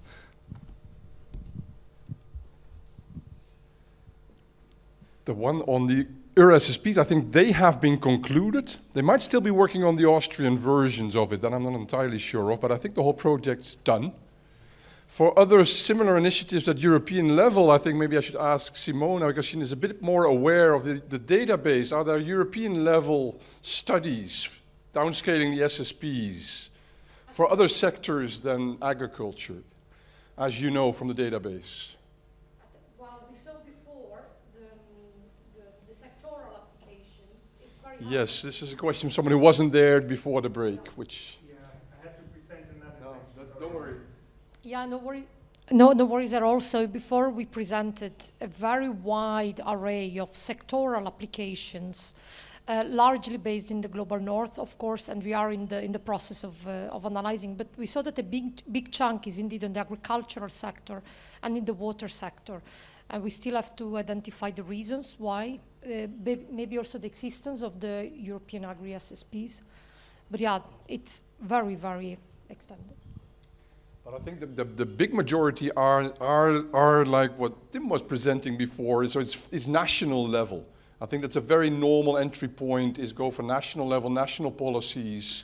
And so continental-wide European, I would be very much doubting there's anything Other than the impressions ones, of course. Other than the impressions which are ones, multi-sector. yeah. So yeah, I mean, but it's a very useful level, nested level, if you're working in Europe to start from, if you're wanting to deal with the food system, for example. And so in our case that I presented before the break, we actually used some aspects of the these European agri SSPs as part of our sort of information base for giving context. Any other quick comments? I think we should probably move on to the next live presentation, I hope. So, Anita, please step up. Anita Lazurko from the School of Environment, Resources, Sustainability, University of Waterloo. She can't hear in the microphone, but you can... Yes, I can introduce myself, no problem. Okay. I see the slides. Excellent. Hi everyone. My name is Anita Lazurko, and today I'm sharing a participatory scenario modeling study that I led in the Red River Basin as part of my doctoral research. So I'm at the University of Waterloo in Canada, but I'm currently sitting in Stockholm at the Resilience Center for a research visit. So this research was done in partnership with the International Institute for Sustainable Development and the Red River Basin Commission, which is a local transboundary organization. And I titled this presentation, Projecting Local Climate Resilient Futures Under the SSPs, because we did use the SSPs kind of implicitly within our framework to help structure some of the global variables we were considering as boundary conditions for these local scenarios. Okay. So I'll take you first to the Red River Basin. So this is a transboundary basin that's shared by the US and Canada. It touches 3 US states and 1 Canadian province, and it flows northward. It's a pretty expansive, relatively flat agricultural basin and drains into a highly eutrophied lake. So obviously major issues of that flat terrain and the climate variability that it experiences in the form of floods and droughts, and also major nutrient loading problems. So these are, with our partners, obviously the key issues that they're interested in. And so just generally, as you all know, river basins around the world experience pretty significant impacts of climate variability and change. And so on the left, you have a picture of a flood of the Red River in 2019, and then a drought on the right in 2021. And so this natural climatic variability and the more frequent and severe extremes expected under climate change are motivating a lot of efforts in this river basin in particular to, quote, build resilience. Designing infrastructure rated to more extreme climate scenarios, restoring wetlands, like a whole bunch of different things are happening. But of course, we know, this group in particular here, that these basins are not only impacted by climate change, they're also altered by social, economic, and ecological change. So we can see this looking back at the past century of the Red River Basin, where it's experienced a pretty significant shift from grasslands and then the kind of prairie pothole region that you see on the left to a very highly managed agricultural kind of structured drainage culture on the right. And so obviously all of that influences our resilience to climate variability and change. And so the framing of this is essentially that we see that resilience is not only about, a downscaled climate model projection of the hydroclimatic regime, but it's about a lot more. And so that's what we were interested in exploring here. And so I'll just say briefly that I come at this from a social ecological systems perspective. So trying to understand and navigate this complexity, viewing river basins as complex adaptive systems where their future trajectories are kind of emergent from the interactions between social and ecological drivers of change across multiple scales. And so from this view, we define resilience quite broadly as the capacity to live and develop in ever-changing environments. There's other definitions, but that's the one we're going to go with today. And the study partners were really interested in exploring big questions about, what does this mean for the Red River Basin? What influences this capacity to live and develop under environmental change? What does a resilient future really look like? And so we wanted to explore how these efforts that were taking place in the basin to build resilience to climate change interact with the surrounding social ecological context and how these interactions contribute to emergent outcomes. And so we were doing this through a transdisciplinary scenario process, so very participant and problem driven. And then through that, we were interested in exploring the potential for the scenario method that we were using to help kind of open up the scope of future conditions that we were thinking about in a scenario analysis like this. And so some of you may be familiar with cross-impact balances, but I'll give you a brief primer because it's kind of fun. So in cross-impact balances, the future is influenced by many different factors. So these are your key uncertain drivers of change. So for example, you could have a model based on demographics and your rural economy. So these are your factors, and the uncertainty of each factor is represented as mutually exclusive possible outcomes. So it's kind of a categorical variable, essentially. So for demographics, for example, you could have urbanization or a rural revival. And so plausible scenarios or internally consistent scenarios are determined by looking at the influence of the different end states on one another. So for example, if the state of your rural economy is dominated by intensive agriculture, it might influence demographics toward continued urbanization because there may be a consolidation of industry, et cetera, et cetera. So you can have rationales for all of these influences. And once all of that is mapped out, when you've got a bunch of factors and drivers of change with all these different outcomes and all these interactions, you get this network of influences, and that internally consistent scenario is essentially a stable and self-reinforcing outcome of those interactions. I hope that made some sense. It might become a bit more clear with the study. So we did a 5-step participatory scenario modeling study.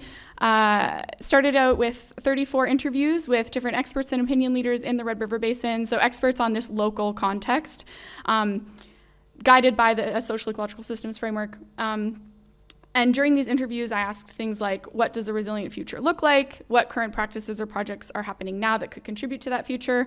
And what do you think are the most important and uncertain drivers of change influencing resilience up to the year we were interested in, 2050? So I coded that several times to come up with the factors and end states in our model. And then we did a second round of interviews with more targeted experts to confirm some of the influence judgments that were still kind of uncertain in our model. So there's a lot about that I don't really have time to go into, but if you're interested, talk to me after. And so the result was that we had 15 factors, each with different end states that define the future of this system and define the resilience to climate variability and change as considered by these participants in the scenario process. So this includes global factors like global agricultural markets and the state of global climate change, biophysical factors at the basin scale, like water quality and ecological integrity. We had social factors at the basin scale as well, like indigenous water rights, cultural and political drivers of decision-making about water, the state of the rural economy, et cetera. And then we also included factors related to governance and management that folks who were participating in the study had agency over. And there were 5 of those, so things like the state of transboundary governance, the government investment approach, et cetera, et cetera. And so in CIB, essentially a scenario is when each of these ends up in one end state, and that defines a scenario. The results also obviously included influence judgments, so that characterizes how the state of each factor influences the state of others, and so you can see this kind of network of influences here. And so the process of developing these relationships is where we actually drew from the SSPs. And so calling it soft downscaling, I'm not even sure you can really call it that. We essentially use the SSPs to help us structure the interactions between those global variables in the model and their influence on the local scale. So because our model was participant-driven, we only considered those variables at the global scale that participants thought were most important and uncertain to the problem that we were interested in solving. Sorry, I'm just getting my notes. So for example, we used the SSPs to determine influences between global ag markets, global climate change, and the local economy. So for example, you might take a kind of unconstrained growth SSP and try to use it to link, if you have global agricultural markets that have a higher demand for local basin products, that may further kind of perpetuate this intensification of agriculture in this basin that is so prominent, whereas under a different SSP, those global ag markets look different, and so does the local economy. And then we also used it to link it to kind of these semi-qualitative projections of global climate change that we used in the model. And so the SSPs were not explicit in the structure of the model from when you look at it this way, but they are implicit in the arrows that we used to define these influences. So obviously, there's a whole lot of stuff behind that, but translate all those into an impact matrix, and that kind of forms the basis of a CIB model. But of course, there was a whole lot of uncertainty still within our model, so we went back to literature, ran a pretty rigorous sensitivity analysis in many directions to come up with then what were our robust scenarios. So those were scenarios that were robust to all of that uncertainty, but were internally consistent according to this complex network of interactions between the drivers of change. So that gives you a summary of the approach to developing these scenarios. And this is a scenario tableau, so those of you familiar with CIB will know this diagram. Essentially, you've got all the different factors along the left side, and if you look down from a single column, that is a scenario. So for example, scenario 2 is a sustainable diets, global egg market, a more optimistic climate change globally, rural revival with the demographics, and you go down from there. And so what we did kind of to round out this study with the participants was to hold a debrief workshop where we discussed the scenario results. Beforehand, we actually translated the most divergent of those 8 scenarios into narratives and visual art to try to communicate this complexity. And that was a very good decision, because one of the participants in our case study advisory committee said when he saw the art, he was like, oh, I finally get the difference between these scenarios. We've been working on this for months and months together, but that was what did it. So that was excellent.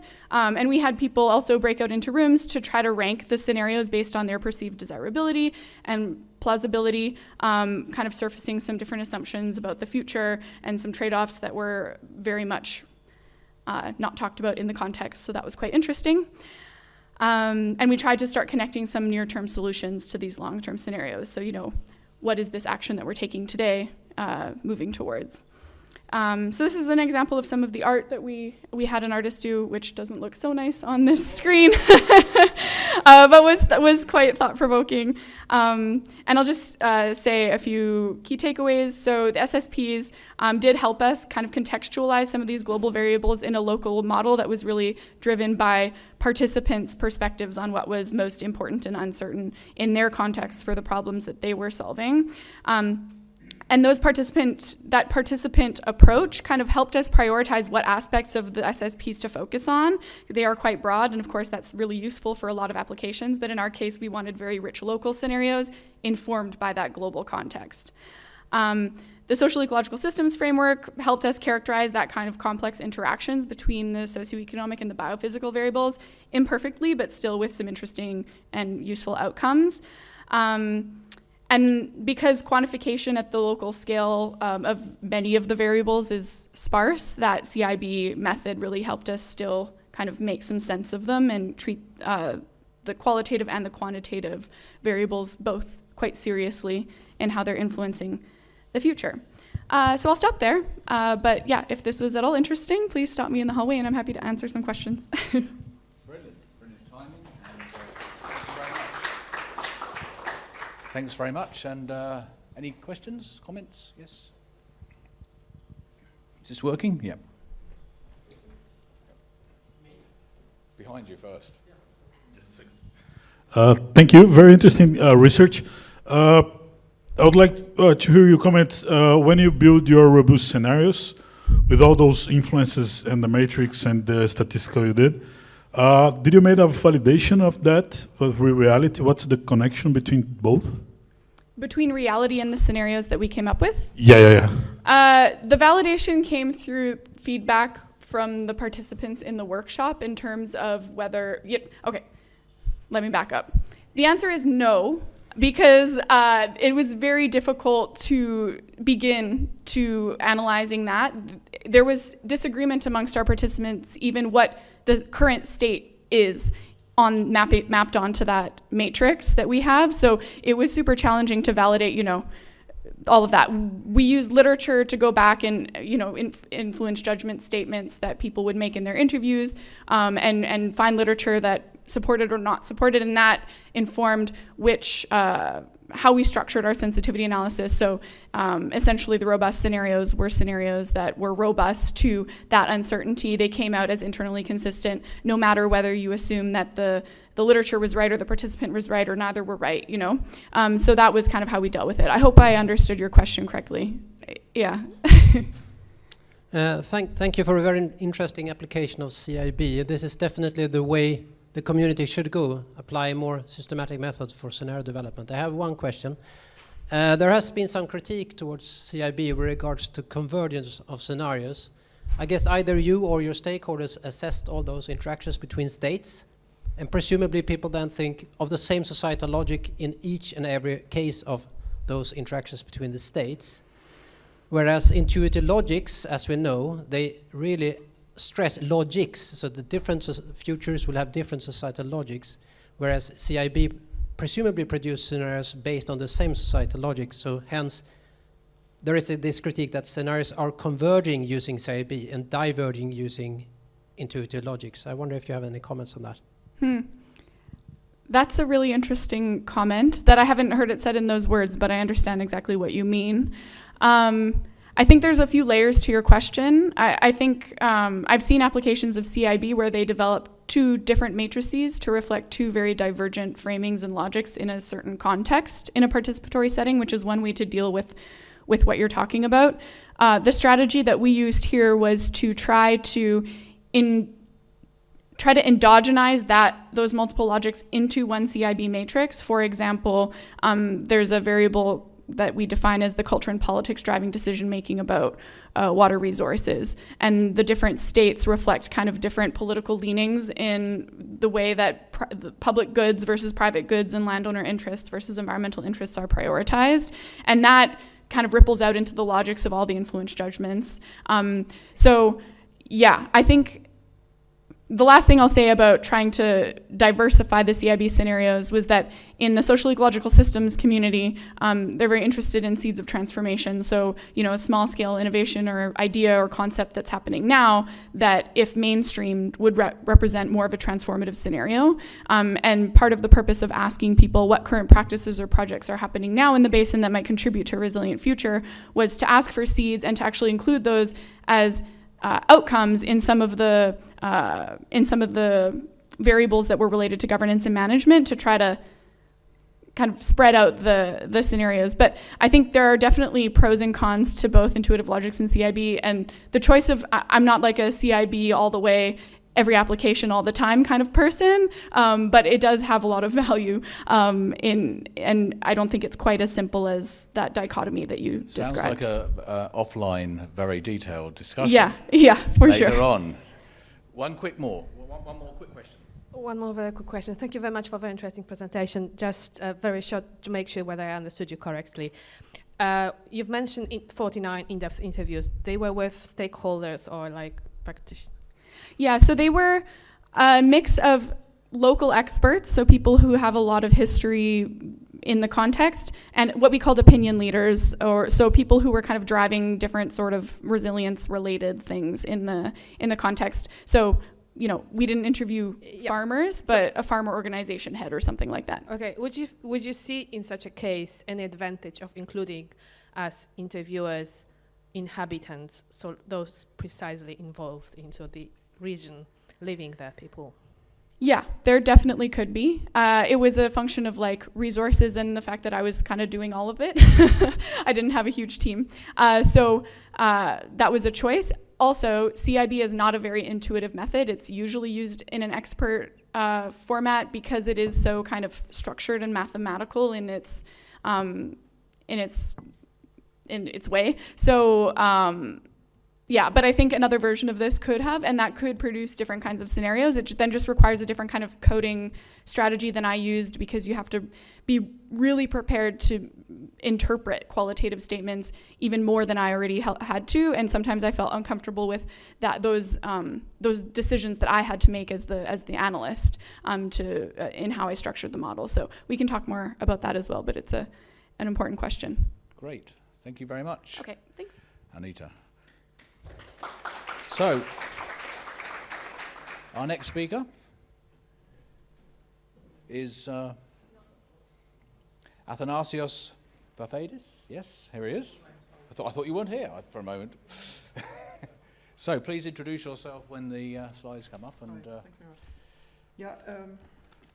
Good afternoon. My name is Nasos Vafidis. Athanasios is the full name, and it's a bit complicated to remember. No one calls me like that anyhow. Apart from me. Well, I mean, yes, in the introductions. So I will be presenting the work on harmonizing the development of local socioeconomic scenarios in the context of the EVOKE project. So basically, I'm not going to say so many new things. I mean, you guys said it all before. We just implemented or took elements from all these talks, basically, and the literature, and put together a process to harmonize these scenarios across different case studies. So This work was done in the context of the international EVOKE project, which aimed to develop climate services in 4 European countries through 5 case studies. And it's done by a very large team of people because every partner was dealing with their own stakeholders, and there were people assigned from each institution to the development of the local scenarios. Lena Reimann, who is here to take all the difficult questions afterwards, was coordinating the work, and we processed this together with our colleagues from the different institutions. So the EVOKE project was based on a living lab approach, which basically puts the end user, in this case that was the local stakeholders, at the center of the development process. And basically the socioeconomic scenarios was an important component of these climate services. We had big discussions actually whether the scenarios were a climate service or just a means to get to the climate services. But yes, we never agreed on that anyway in the project. And they were basically involved in 2 main stages, the co-design and the co-development process. We had 5 case studies in 4 European countries, developed climate services, and we used the scenarios for communicating uncertainty, also in socioeconomic development, but also we had climatic scenarios, and for developing later, or at least giving the possibility, because the project was a 3-year project, we couldn't do everything, to develop quantitative projections for use in impact, vulnerability, or risk assessment. And we did actually use the scenarios to develop, for example, population projections for some of the case studies. The co-creation process involved 4 phases, including developing climate services and using and evaluating them. It was an iterative process. We involved stakeholders in every kind of loop and refined everything based on user feedback, and the local scenario development was mostly part of phase 2 and co-develop, and this was based on the principles of the living lab approaches and for every case study.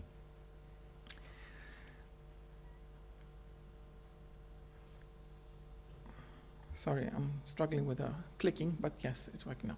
So what was the challenge? I mean, we wanted to make the scenarios comparable, all the case studies comparable, and if not between them, because we were looking at different hazards which were more relevant for each case study, but we wanted to ensure that these our results will be consistent with results of other national studies for other locations in the same country or in Europe. I mean, this was a major gap generally in the scenarios literature.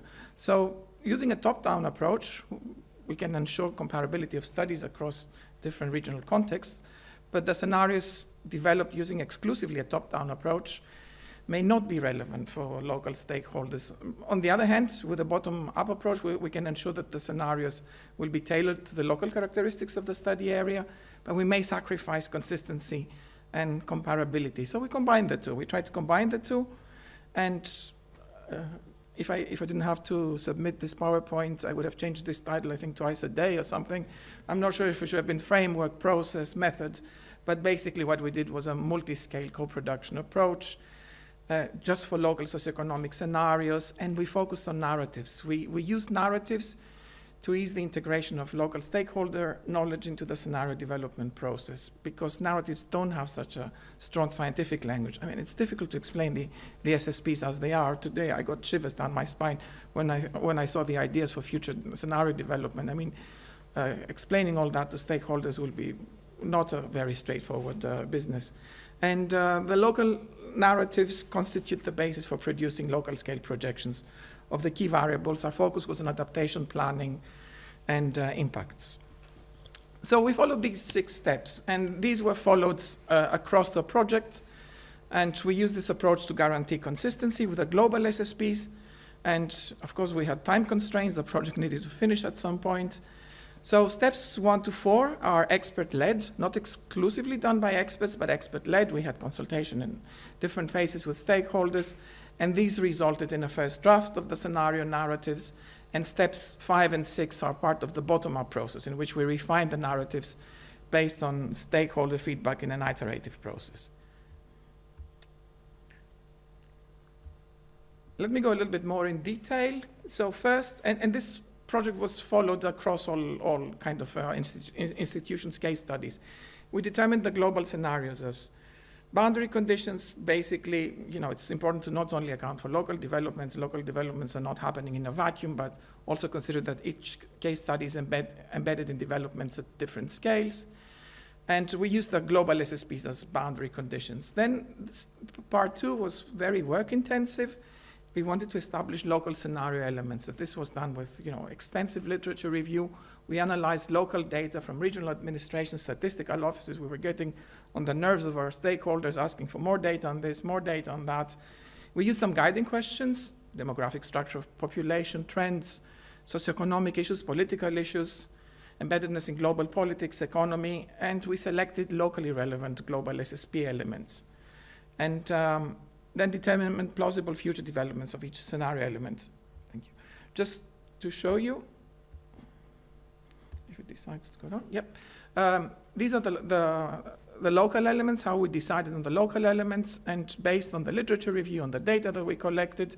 The black are the global SSP elements, and we added, for example, elements like that were relevant for every case study. This is from Flensburg, for the city of Flensburg in northern Germany, where we did our case study.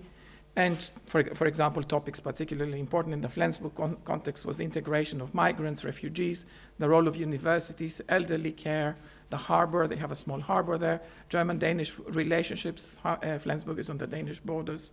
So these were examples of topics that were very relevant for the city. So we enriched the elements of the global SSPs with local elements that were relevant. Then we drafted scenario narratives, one narrative for each scenario storyline. And then in 5 and 6, we ensured that these were plausible, accepted. We used a lot of different communication formats, focus groups, interviews, workshops, visualization tools. And then we refined the narratives based on stakeholder feedback. And basically, we did not put a full stop at the narratives until all our stakeholders had agreed that these were relevant to the local case study. Some examples. This was, I think, pretty important. This is from the first workshop on top. We did this kind of jigsaw puzzle with SSP elements as in small kind of pictures, and the people, after a short introduction on the SSPs, would need to go and pin the elements of each SSP on the wall, where we could see how they would understand, move the different puzzle elements around, and it gave them very good insights. I personally don't like these exercises very much. I was impressed how much people, loved it, and they spent a lot of time and they wanted more, and it took us an extra half an hour, and we're trying to get them away from the thing. And then they started putting these, yeah, it was impressive. And then they started putting these yellow stick-me notes and putting elements about Flensburg.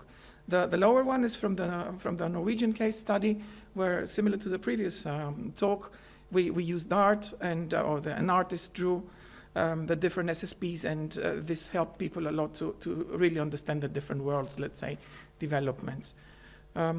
Just very quickly, showing the results only from Flensburg, you might have seen this before.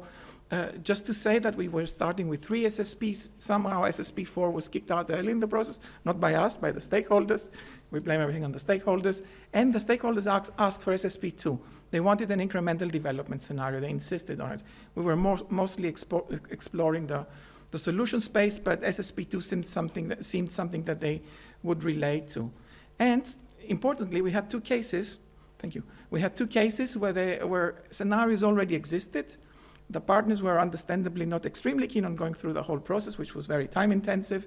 And what we did in this case, we tried to map existing scenarios onto the SSPs to ensure at least some level of consistency within the project. So some findings which are very similar to what other people have seen. We did co-produce local scenarios. It was a very nice process, very interesting process.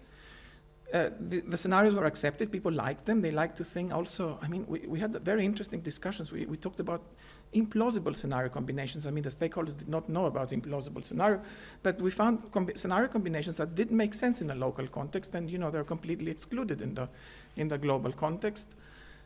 We had locally relevant scenarios, but also harmonized, consistent across scales, and basis for comparable impact assessments within the project or even outside the project. And this kind of method that we follow, these steps, can be slightly modified or used as such in every kind of project that needs to develop some consistent results.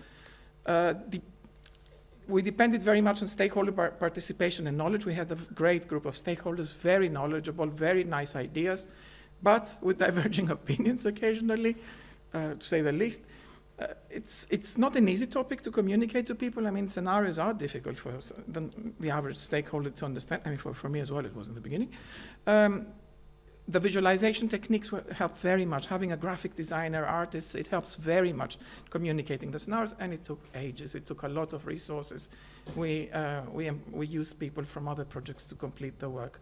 But we're pretty happy with what we produced. The stakeholders were very, very happy, so we can burden them in the next project where we need stakeholders. And generally the process was much smoother than initially expected. Thanks very much. Thank you, Nassos. Very nice presentation, thank you. Any comments or questions?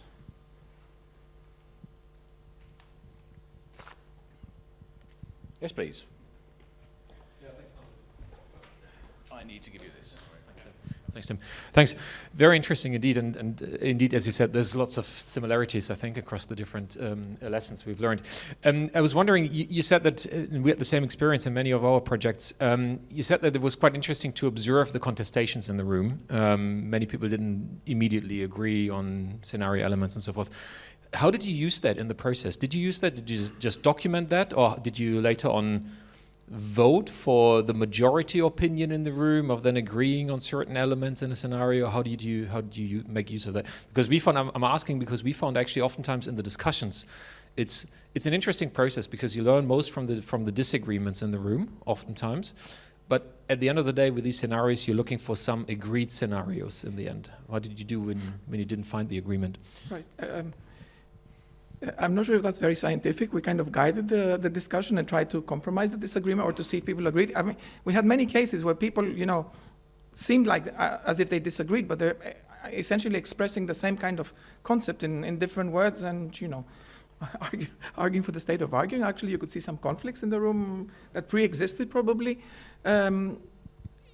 We compromised usually. If there was a strong disagreement, we tried to compromise and find scenarios that would go the middle way and not push people to the edge. So we went for acceptance rather than, at the end of the day, scenarios we need to cover the solution space. If we go a little bit to the left or to the right, as long as the solution space is covered in one way or another, it's not so important to dwell on small kind of disagreements. And I think it was important to keep everyone happy because people really did participate. And they gave us very useful information. Thanks a lot. Yeah, and we had the same experience actually also with some disagreements, and actually sometimes you need to reflect those in the narrative even. It's possible to do that, I think. Yep. I think we need to move on. Sorry, Nassos, but it's a great talk anyway. Yep, thank you. So the next speaker is Kari Hytiainen from University of Helsinki.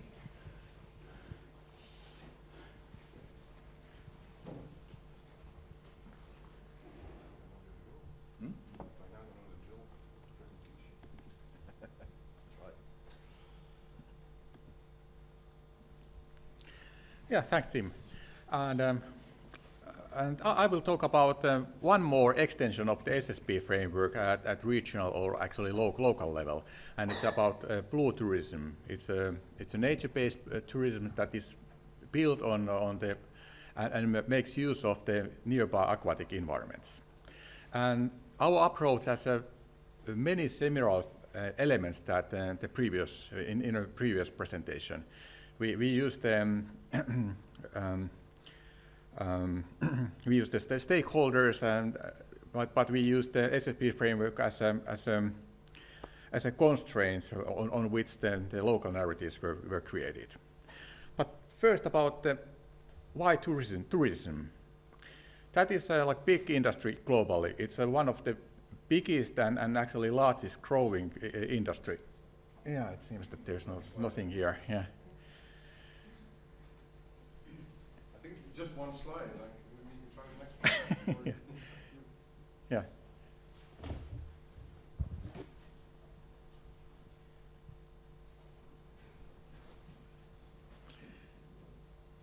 So maybe I'll continue like talking and so we can use our time.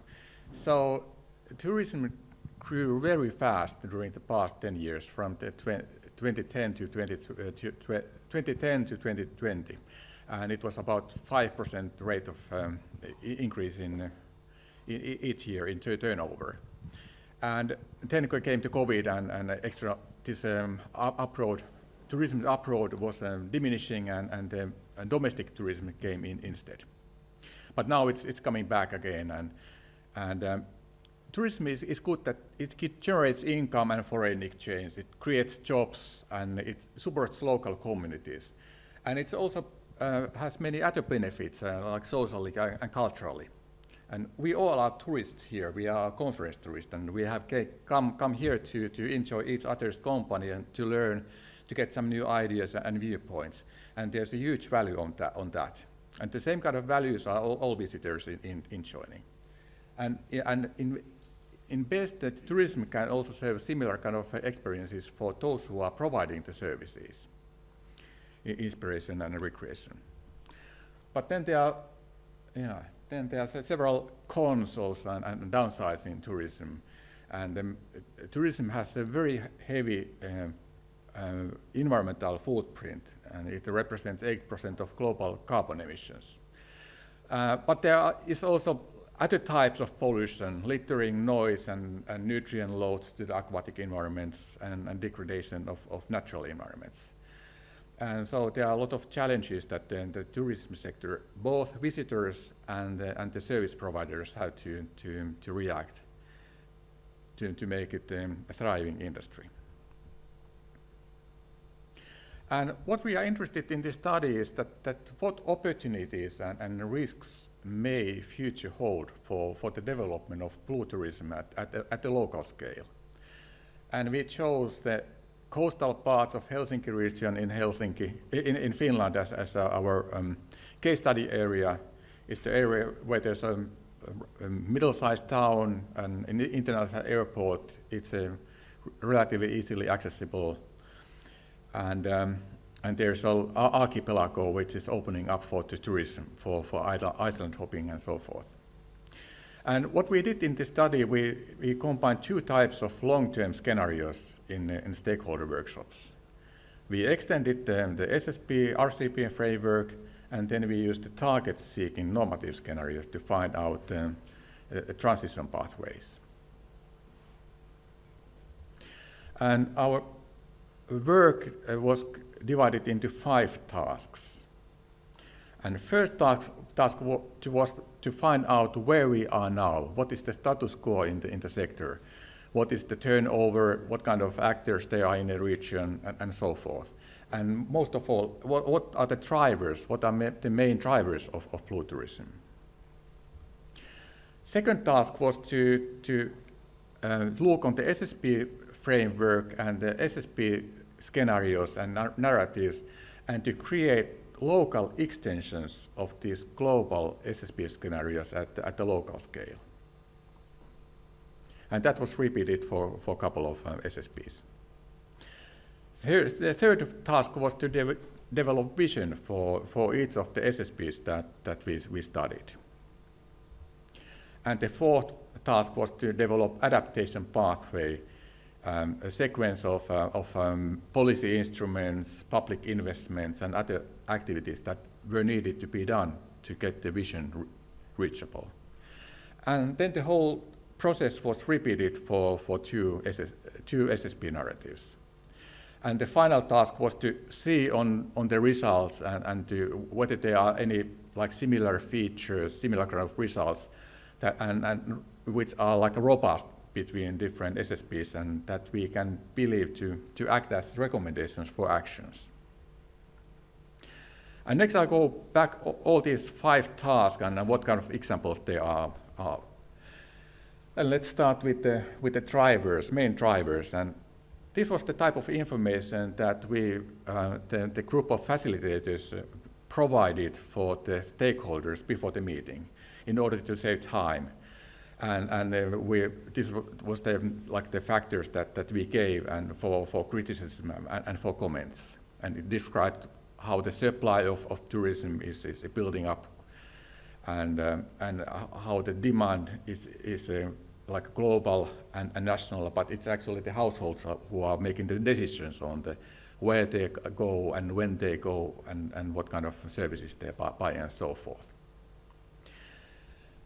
And then as a kind of warming up exercise, we were asked the stakeholders to rank, to vote for what are the most important drivers on their opinion. But then the main task was to extend the global SSP scenarios at local scale and for tourism industry, and that was the biggest one of the biggest tasks in that. And here we use the SSP framework, which I don't need to explain further for the audience here. And we took the SSP narratives, which is like the top row here, as given as a boundary conditions for what they created. And then the stakeholders created short narratives for consumer values and demand and local supply and some other drivers. Third step was to develop visions for 2 SSP narratives. We did the work for SSP1 and SSP3. And then visions have a little bit different wording depending on what is the global future. And then the fourth task was to develop the transition pathways. And this was another major activity that took some time and brain work. And we used the backcasting method as a method here. And so we started from the vision and then came back one step at a time and developing the sequence of activities and policy measures that are needed to reach the goal in each of the SSP. Each of the local extensions. And this is an example of the adaptation pathway for SSP1 sustainability. On the left is the description of the current situation, and then on the right there's a vision, and in the middle there are all different steps that are needed to reach the vision. And those steps that were included, there was like a lot of them in different areas. Some of them, the steps were about the development of local programs and plans. And another important area was land use planning and marine spatial planning, how those should be developed in the region and also nationally. Then one strong point was the need for data collection and analysis. And the thinking was that once you measure something, you get it even more easily done. And then the infrastructure development needed for tourism was important. Also public opinion and attitudes, how they evolve and how those can be affected on. And then there were specific steps for tourism industry for the internal development. And these are the outcomes, the robust elements across those two narratives, sets of narratives, and which we think that are more general.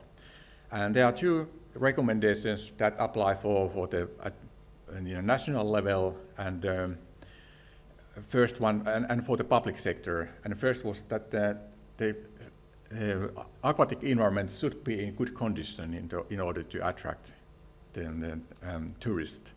And that gives additional justification for environmental protection. Also, it was recognized that the need for preserving untouched coastal areas which are not yet built and developed, to leave enough space for future development of tourism opportunities. And those areas also serve as for nature protection and recreation needs before that. Then there are 2 recommendations for the tourism sector specifically. First one, there's a need to start coordinating monitoring of sustainability indicators. And there's already good statistics on economic indicators, economic outcomes, but pretty little on the ecological, social, and cultural aspects. And also there's a need for a forum that somehow combines this huge sector, which is very diverse and consists of large firms and small firms, even like one-person firms, and to get them along on the same boat on understanding global sustainability as a competitive asset. So that's it. Thank you for your interest. Thank you. Thanks very much, Kari. Any questions or comments on this? Sector-based. Some of you are probably touching on this in your respective work.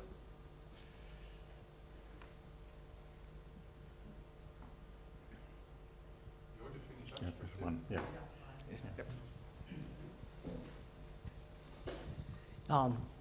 This is a very important kind of exercise for sectoral kind of a scenario development, particularly tourism.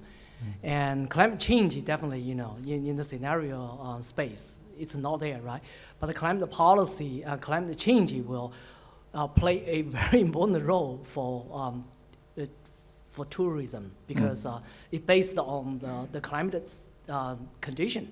And in your scenario development, and you particularly kind of quantification some of the aspects in your in the system. How do you deal with that? Yeah, that's a good point on how to combine the climate projections into this, and we didn't go into detail with those ones, but only describe the obvious climate development like in qualitative manner. But this was something that we also provided for the stakeholders as a like a material to read before they came to the. So there is a literature on how the climate change is affecting on the allocation of resources for tourism development globally, and how it affects on. So this was some information was given for the participants beforehand. Any other questions? Just to comment on the Helsinki region, as with many other urban regions, the urban heat island effect is very important, of course, and has strange characteristics on the coast because it depends on the wind direction, how the urban heat island pans out. So there's a lot of work going on in Finland actually on the climate side with high resolution climate modelling. So they are starting to get into this issue of really rather fine scale, fine-grained analysis. So yes, I think there would be opportunity to bring in quite sort of path-breaking type of climate information as well. Okay, thank you. Yeah, thanks. Let's move on. Final, last but not least, for the day, our former chair, Casper Koch. Let's see if this microphone goes high up enough. Well, just about. It's going to give us all the answers now. I'll have to go diving. So if you were my group of students, I would send you home right now. I see on all the faces, I see information overload. Don't give me more. And I would say, come back tomorrow, we'll finish it then. Not an option, I'll do a plenary tomorrow, so in which I will partly repeat what I'll be saying now, and I really have to be using that microphone because I'm blinded, I'm too tall. Is it off now? I better walk, yeah. See, that's, I keep myself alive. You need to follow me. So, I'm trying, I have to be in the image as well, and I'm outside of the image. Even the camera's not high enough. I think they cut my head off. Anyway, so, I say to many people, I'm an ex-modeler. So my favorite hobby is model bashing. And for 20 years I've been doing narratives, so I can really easily point out 5 disadvantages of doing narratives. And so what I thought of doing here today was to stir up things a little bit and say, but there's more than climate and models and narratives. And let's look at some of those methods that perhaps we should be exploring more than we currently are. And so I'll give you 3 examples, and I'll hop over 2 of them rather quickly also because they've been touched upon at some point during this afternoon session, or they will be touched upon tomorrow. and I'll have some kind of more provoking statements, perhaps. So the SSPs, we all showed this diagram. You know, here's 5 of them, but what are they exactly? And the question was posed at some point, are they exploratory, are they normative? Particularly SSP1 is not such an easy case to characterize, but normally we take them to answer the question of what could happen, and not the answer what should happen. So they are, in that sense, exploratory scenarios. They're definitely designed to be very long term, although I heard somebody say that 2100 was medium term, so it's also all in the eye of the beholder. And they were certainly designed to be issue-based, because it's climate change scenarios. And very often, and you saw that in all of the presentations, I think, they almost always contain quantitative model projections, and Simone also pointed that out. And the majority of the local studies have quantitative model elements, and they're very often supported by narratives. And an approach that's been used very often, although not always termed like that, is story and simulation. So you have the stakeholders, they will bring in the qualitative narratives, then somehow they get translated into model input, and that becomes model output. You can iterate that and come up with a set of internally consistent scenarios that contain both qualitative and quantitative elements. And that has been done several occasions, and very often these are kind of the outputs that you get. So you get stories, those stories then become tables. Wow, they look nice on this screen. So you get tables where you have elements of the story, and then you have a structured way to compare them across all the scenarios, and they kind of give trend indications, and those can easily be used to then quantify, and this is a screenshot from the SSP database that many people have used, where you can find quantitative information on a range of variables, notably started with population and GDP, but there's much more there now. So those are typical outputs SSP, certainly at global level. This diagram was shown by Simona as well. I think it's different colors and it distorts also differently. But my main point is, and it's mostly for global SSP users, so not necessarily for you guys here, but what you really see is that if you go local or national, almost all of the studies are outside of the direct climate change domain. And it's super diversified. So the biggest sector is water, and it's 18%. All the rest is less than 15 or 10%. And it's 40-ish different sectors in which the SSPs have been used or developed, or both. And not all of them are focused on quantitative model projections. And importantly, they are in different phases of the policy cycle. Sometimes they're not in need of long-term exploratory scenarios, then they're in need of short-term policies. So you need to take that into account as well. And very often there are already scenarios there, and more often that'll be the case in the future as well. So you have to take all of that into account. That really requires, in many cases, a different approach, with different methods and different outcomes. And we saw some beautiful examples of that already. I think CIB is a good example of something that's not a narrative and it's not really a model, and fuzzy sets I saw coming by in Mitte's presentation. So there are a few, but I think that they're not being taken at the value they might have. And so I have a few cases of where we tried other things. And this is a case in the Netherlands. So a few years ago, for the first time in my entire career, I did a case study in the Netherlands of being Dutch, quite eye-opening. I did most of my work in Latin America. It's much easier to be an objective facilitator than it is in the Netherlands. So of course, in the Netherlands, we've had a long history of climate adaptation policies. And climate scenarios have been used, various variants of RCP 8.5. I don't think we really do anything else than the RCP 8.5. It's been downscaled, particularly the risk, flooding risk, sea and river. And long-term socioeconomic scenarios have all been totally ignored. But so then we get into this discussion where there are already multiple portals where you show thousands of different adaptation options. They're there. That community is not ready to start from scratch, thinking creatively about long-term socioeconomic futures. That's not at all where they are. So we need different solutions to still bring in part of that long-term socioeconomic change that simply is not really on the table in the Dutch discussion. And so we came up with this thing called wildcards. So let's try that.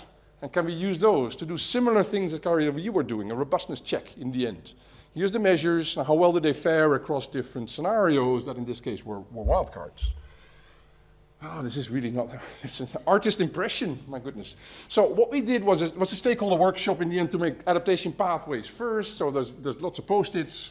lots of stakeholder involvement. Bottom up is their own interpretation of what adaptation measures are needed. They were working towards a multi-scale vision. You want to know more about that?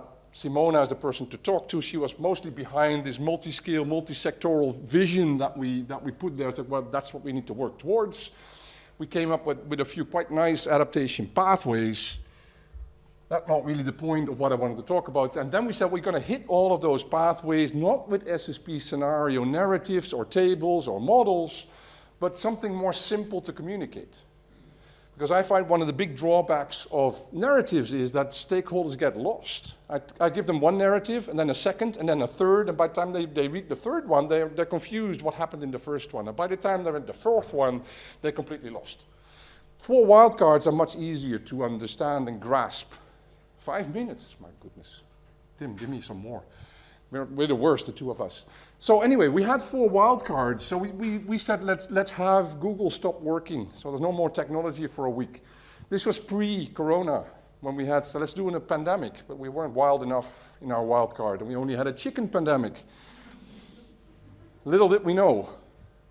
Anyway, we had 4 wildcards, and then we used those to kind of do this kind of robustness check, where you have different elements of the pathways in the rows, and you have the 4 different wildcards in the columns, and you can start looking at how well those elements fare when those different wildcards would come out and play.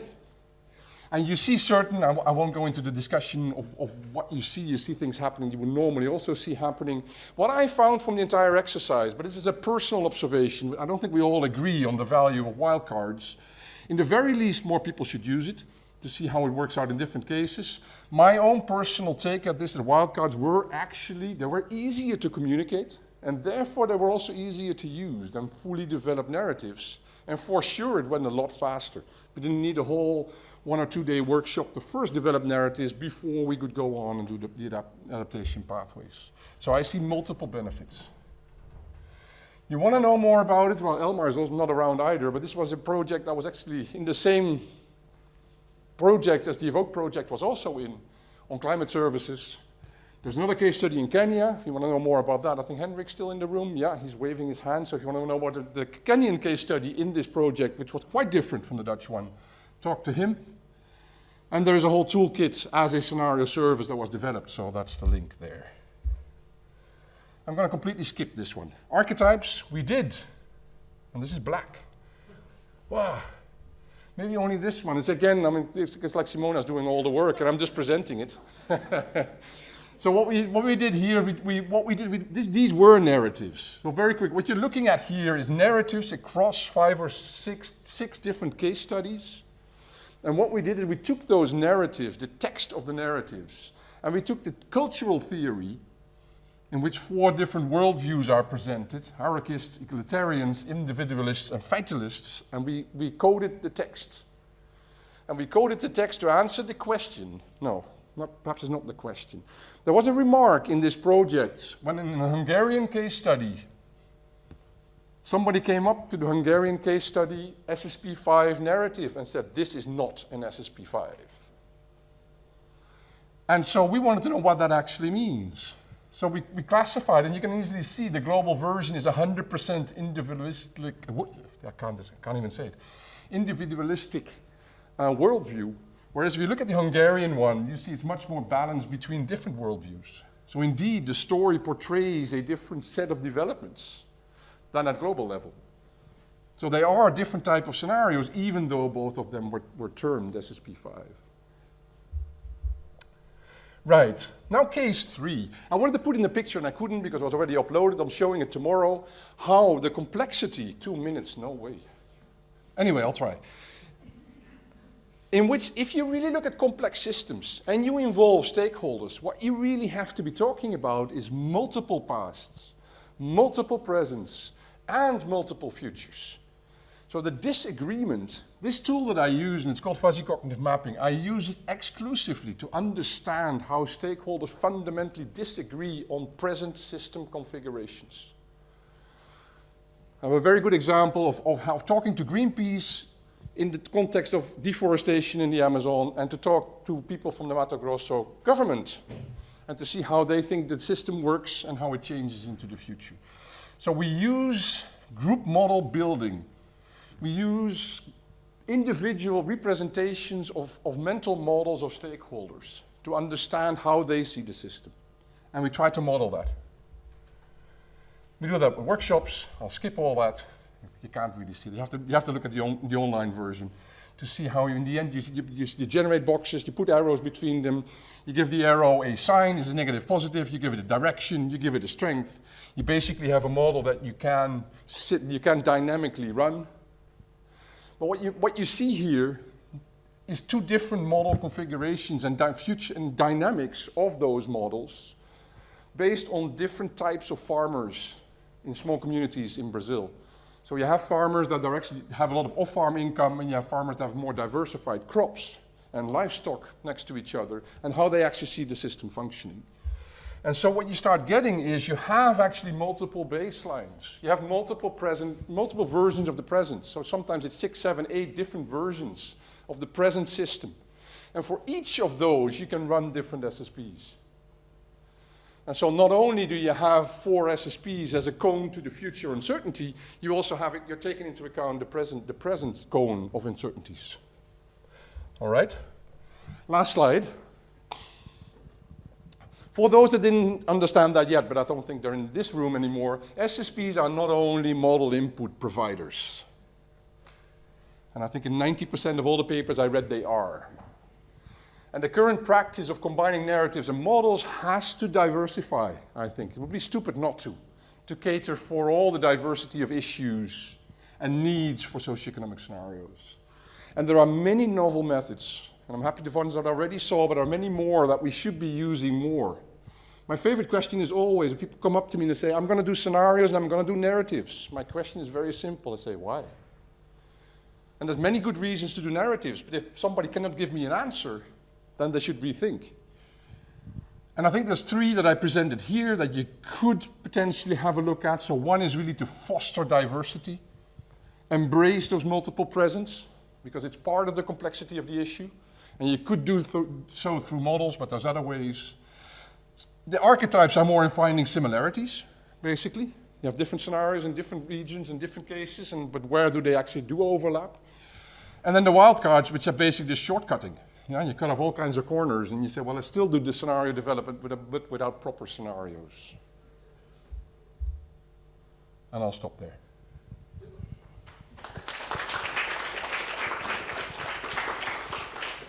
So, the roving mic. Oh, lots of questions. At the back first.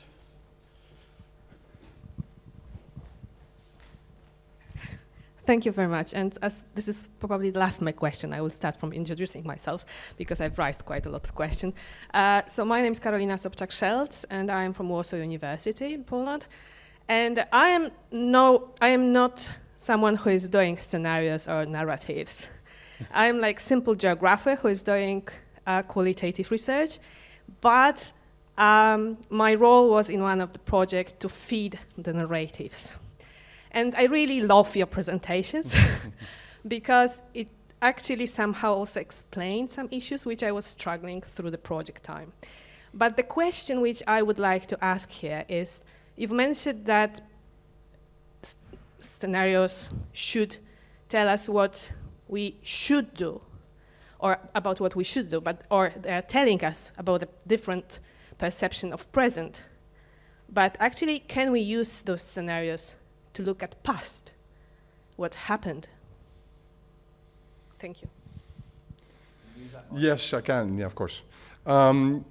Yes, you can, but that's almost a full stop, because I don't think I know of many studies that have done that. So what I do, of course, if I bring a group of stakeholders into the room and they have to creatively think about a future 50 or 100 years from now, I love to take them back 50 or 100 years in the past. And first say, imagine you are in 1916. What was the one thing, or 1918? What was the one thing in 1918 that was super certain? Stakeholders look at me and they're like, I have no idea. And say, well, the one thing that everybody knew for sure in the entire world, that there would never, ever, ever be a world war again. And you know, it took 2 decades before another one started already. So I try to take them back into the past to understand just how much changes over time. But we're not really using scenarios to kind of have historical... May I just have a follow-up, shortly? but maybe not to look like to create the future, No. like from the back, but to look actually how the complexity of factors shaped the past and actually where it put us now in order to learn from the past to create better scenarios for future. And the nice thing is archaeologists and historians are very, very good storytellers. So there are actually disciplines out there that do these kind of things that we should engage more with, I think. Okay, thank you. I think it's a fantastic presentation. Thanks. It was a pleasure to see someone working with culture theory. As we talked before, I think it's necessary, and we don't have too many people working on that. But my question is about your system dynamics model. When you use those graphs for the SSPs, all those oscillations, they came from delays, right? We would like to hear from you what kind of delays you're using in your models, and how did you treat them in a sensitivity analysis? Thank you. Yeah, I think we need to talk after this presentation because it's FCMs are a quick and dirty method, and a lot of people like it's quick, in one day you can do it. The dirty bit is quite dirty. So, because of course not in one day you can't build a total model that will be the solutions to everybody. So you're correct. The oscillations you look at are partly an artifact. They're partly not real dynamics, but partly they are, and it's not so easy to disentangle what it is you're actually looking at when you look at the dynamic output. There are plenty of people that disagree that you look at the dynamic output at all. They say this is entirely static. So there's quite some discussion going on how to interpret these. Thank you, Casper. This is great, and particularly like the way you explore how the SSP scenarios can develop, and exploratory process. This is definitely a good example, and so I want to follow the two questions I asked. First, can you also use the system dynamic model to look at what has been done at the global level, and because the other thing is to look at can you use the system dynamic model to look at the historic trends and how, and at the global level, because we already have the quantitative projections, right? And to look at how those quantitative results are consistent. And so I did this kind of internal consistent analysis using the historic data. You simply use a regression analysis and find something that, and also, we can discuss, quite interesting. But the simple answer is yes, because it's such an open framework. It structures a lot more than a story, but it doesn't limit more than a story to what you could do with it, in principle. So you could. But you didn't do that? No. Okay. Hi, thanks. Jeremy Gassman, Global Climate Forum. I was happy and surprised that you mentioned the policy cycle in your presentation. And I was wondering if you could maybe just expand on that a bit, give us your thoughts on kind of which stages do you think, which kind of scenario development methods would be suitable? Or do you have experience in that? Thanks. Again, a short question, but probably a long answer. What I see in general, the tendency, certainly in Europe, that more and more these exploring phases are beyond us.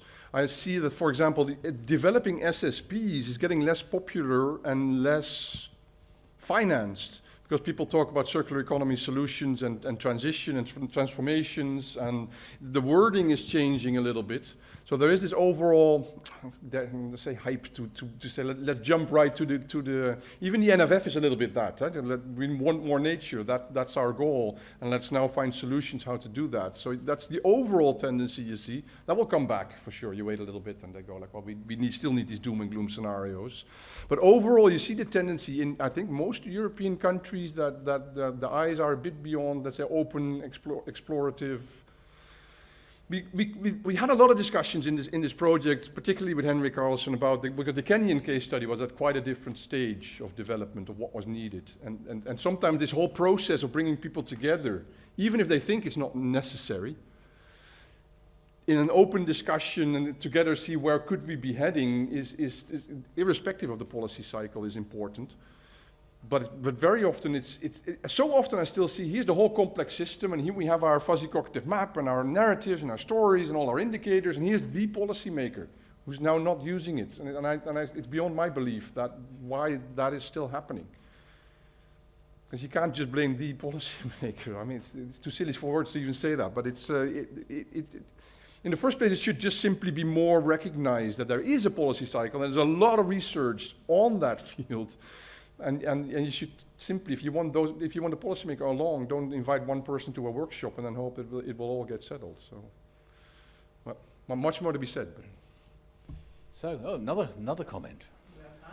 Yeah, well, we have a poster session next, so you're all itching to get there. Stay here. I don't know if there's wine and cheese. Okay. I think this with the historical perspective is so interesting. Who talked about history? There you are. I thought you were in the back. Oh, sorry. Okay, I have a comment. Yeah, that's history. We usually talk about what will happen, what can happen, and what should happen. And perhaps we should complement that with what could have happened.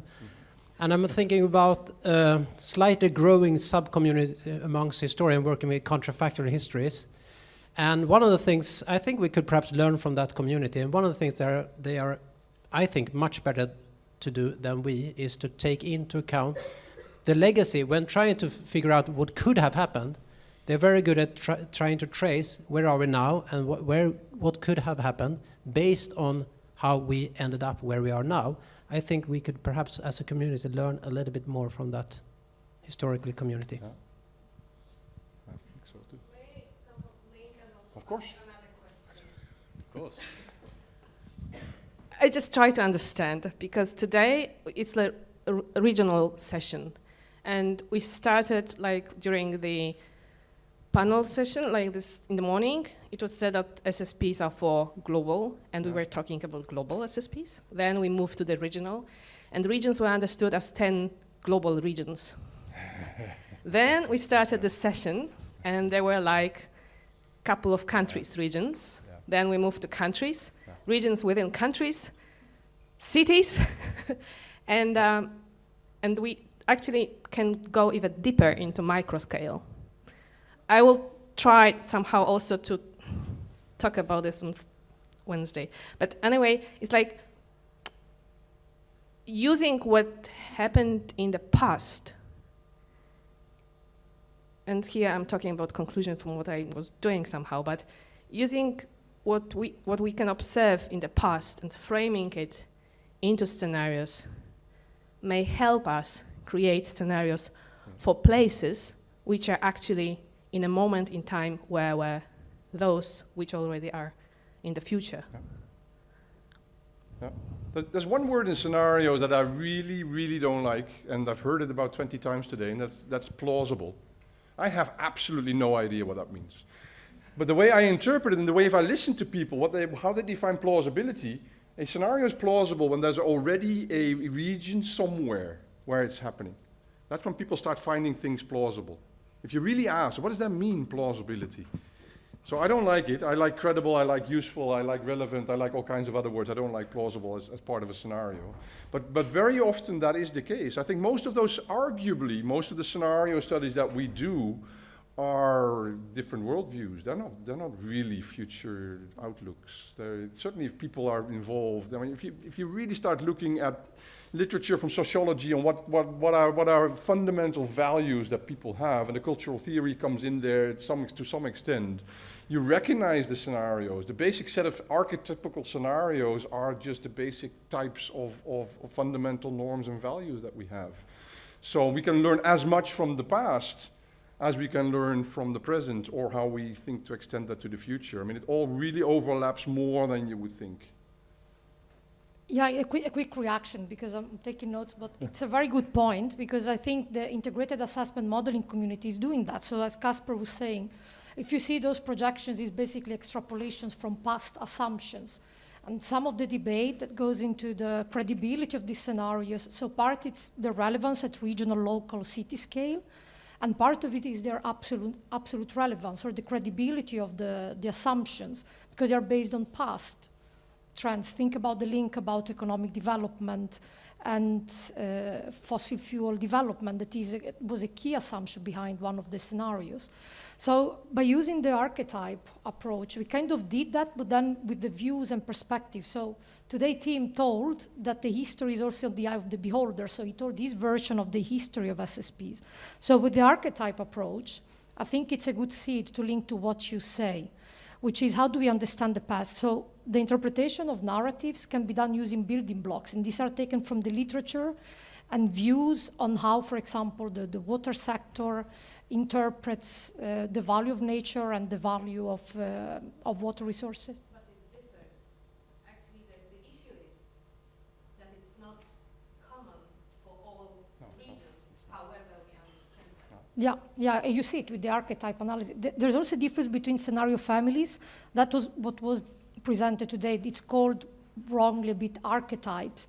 So these are more families. It's a mapping of similarities of storylines that have developed. And the archetypes, when you're trying to link context-based related processes, sometimes based on land process and so on, and global, more generalized trends. I think we're going to have to wrap up, I'm afraid. Fascinating discussion, but just one other thing on the wildcards. They seem to be something in between wildcards and storylines that of the sort that we're actually doing as well. So they're really narratives, and they can be of the past. They could be near misses, things that almost happened in the past but didn't quite. What if they had, and what if in the future certain things could happen? So yeah, I think that's quite a nice approach, and we're certainly considering applying that. Anyway, I'm going to need to wrap things up. Just to say that in the poster session, we actually have 2 session 26 posters that you'll be itching to get to see. So one is Jamie Jenkins, who's working with Karri here, and that's to do with the offshore wind industry and using SSPs to look at futures in relation to that. Shared social, the SSPs, that's right, for offshore wind. And the other one is another Finn, 2 Finns. Or he's not a Finn, Jamie Jenkins, but he's working in Finland. Heikki Lehtonen, and he's been working with agricultural food SSPs. We have national ones, we've got the Euro ones, and he's actually doing some quantification now for Finland as well. So there is some natural progression and some natural sort of use, and he's an economist and wanting to use SSP information for economic modelling. So there'll be a poster on that somewhere. I don't know how they're doing it, but anyway. So with that, though, thank you very much, everybody, for all your contributions. It's been a really nice discussion. Thanks to my co-chair, and thank you to the 2 note-takers here who have noted down all of your comments religiously and very, yes, and probably slightly biased, of course, and prejudiced, but nevertheless, I'm sure it'll be a nice narrative. Now we, as conveners, we have to put some sense around these, and we have to sort of allocate them to the 6 basic questions that we're all being asked to address. And I'm not going to go through them now, but all the sessions are being asked to look to the future with the SSPs, and I'm sure we've got a rich set of comments now to work with. So with that, I think, thank you very much, everybody. And I think the posters are somewhere along one of the corridors. That way? That way. That way. Right. So thank you, and thank you to our technical staff as well.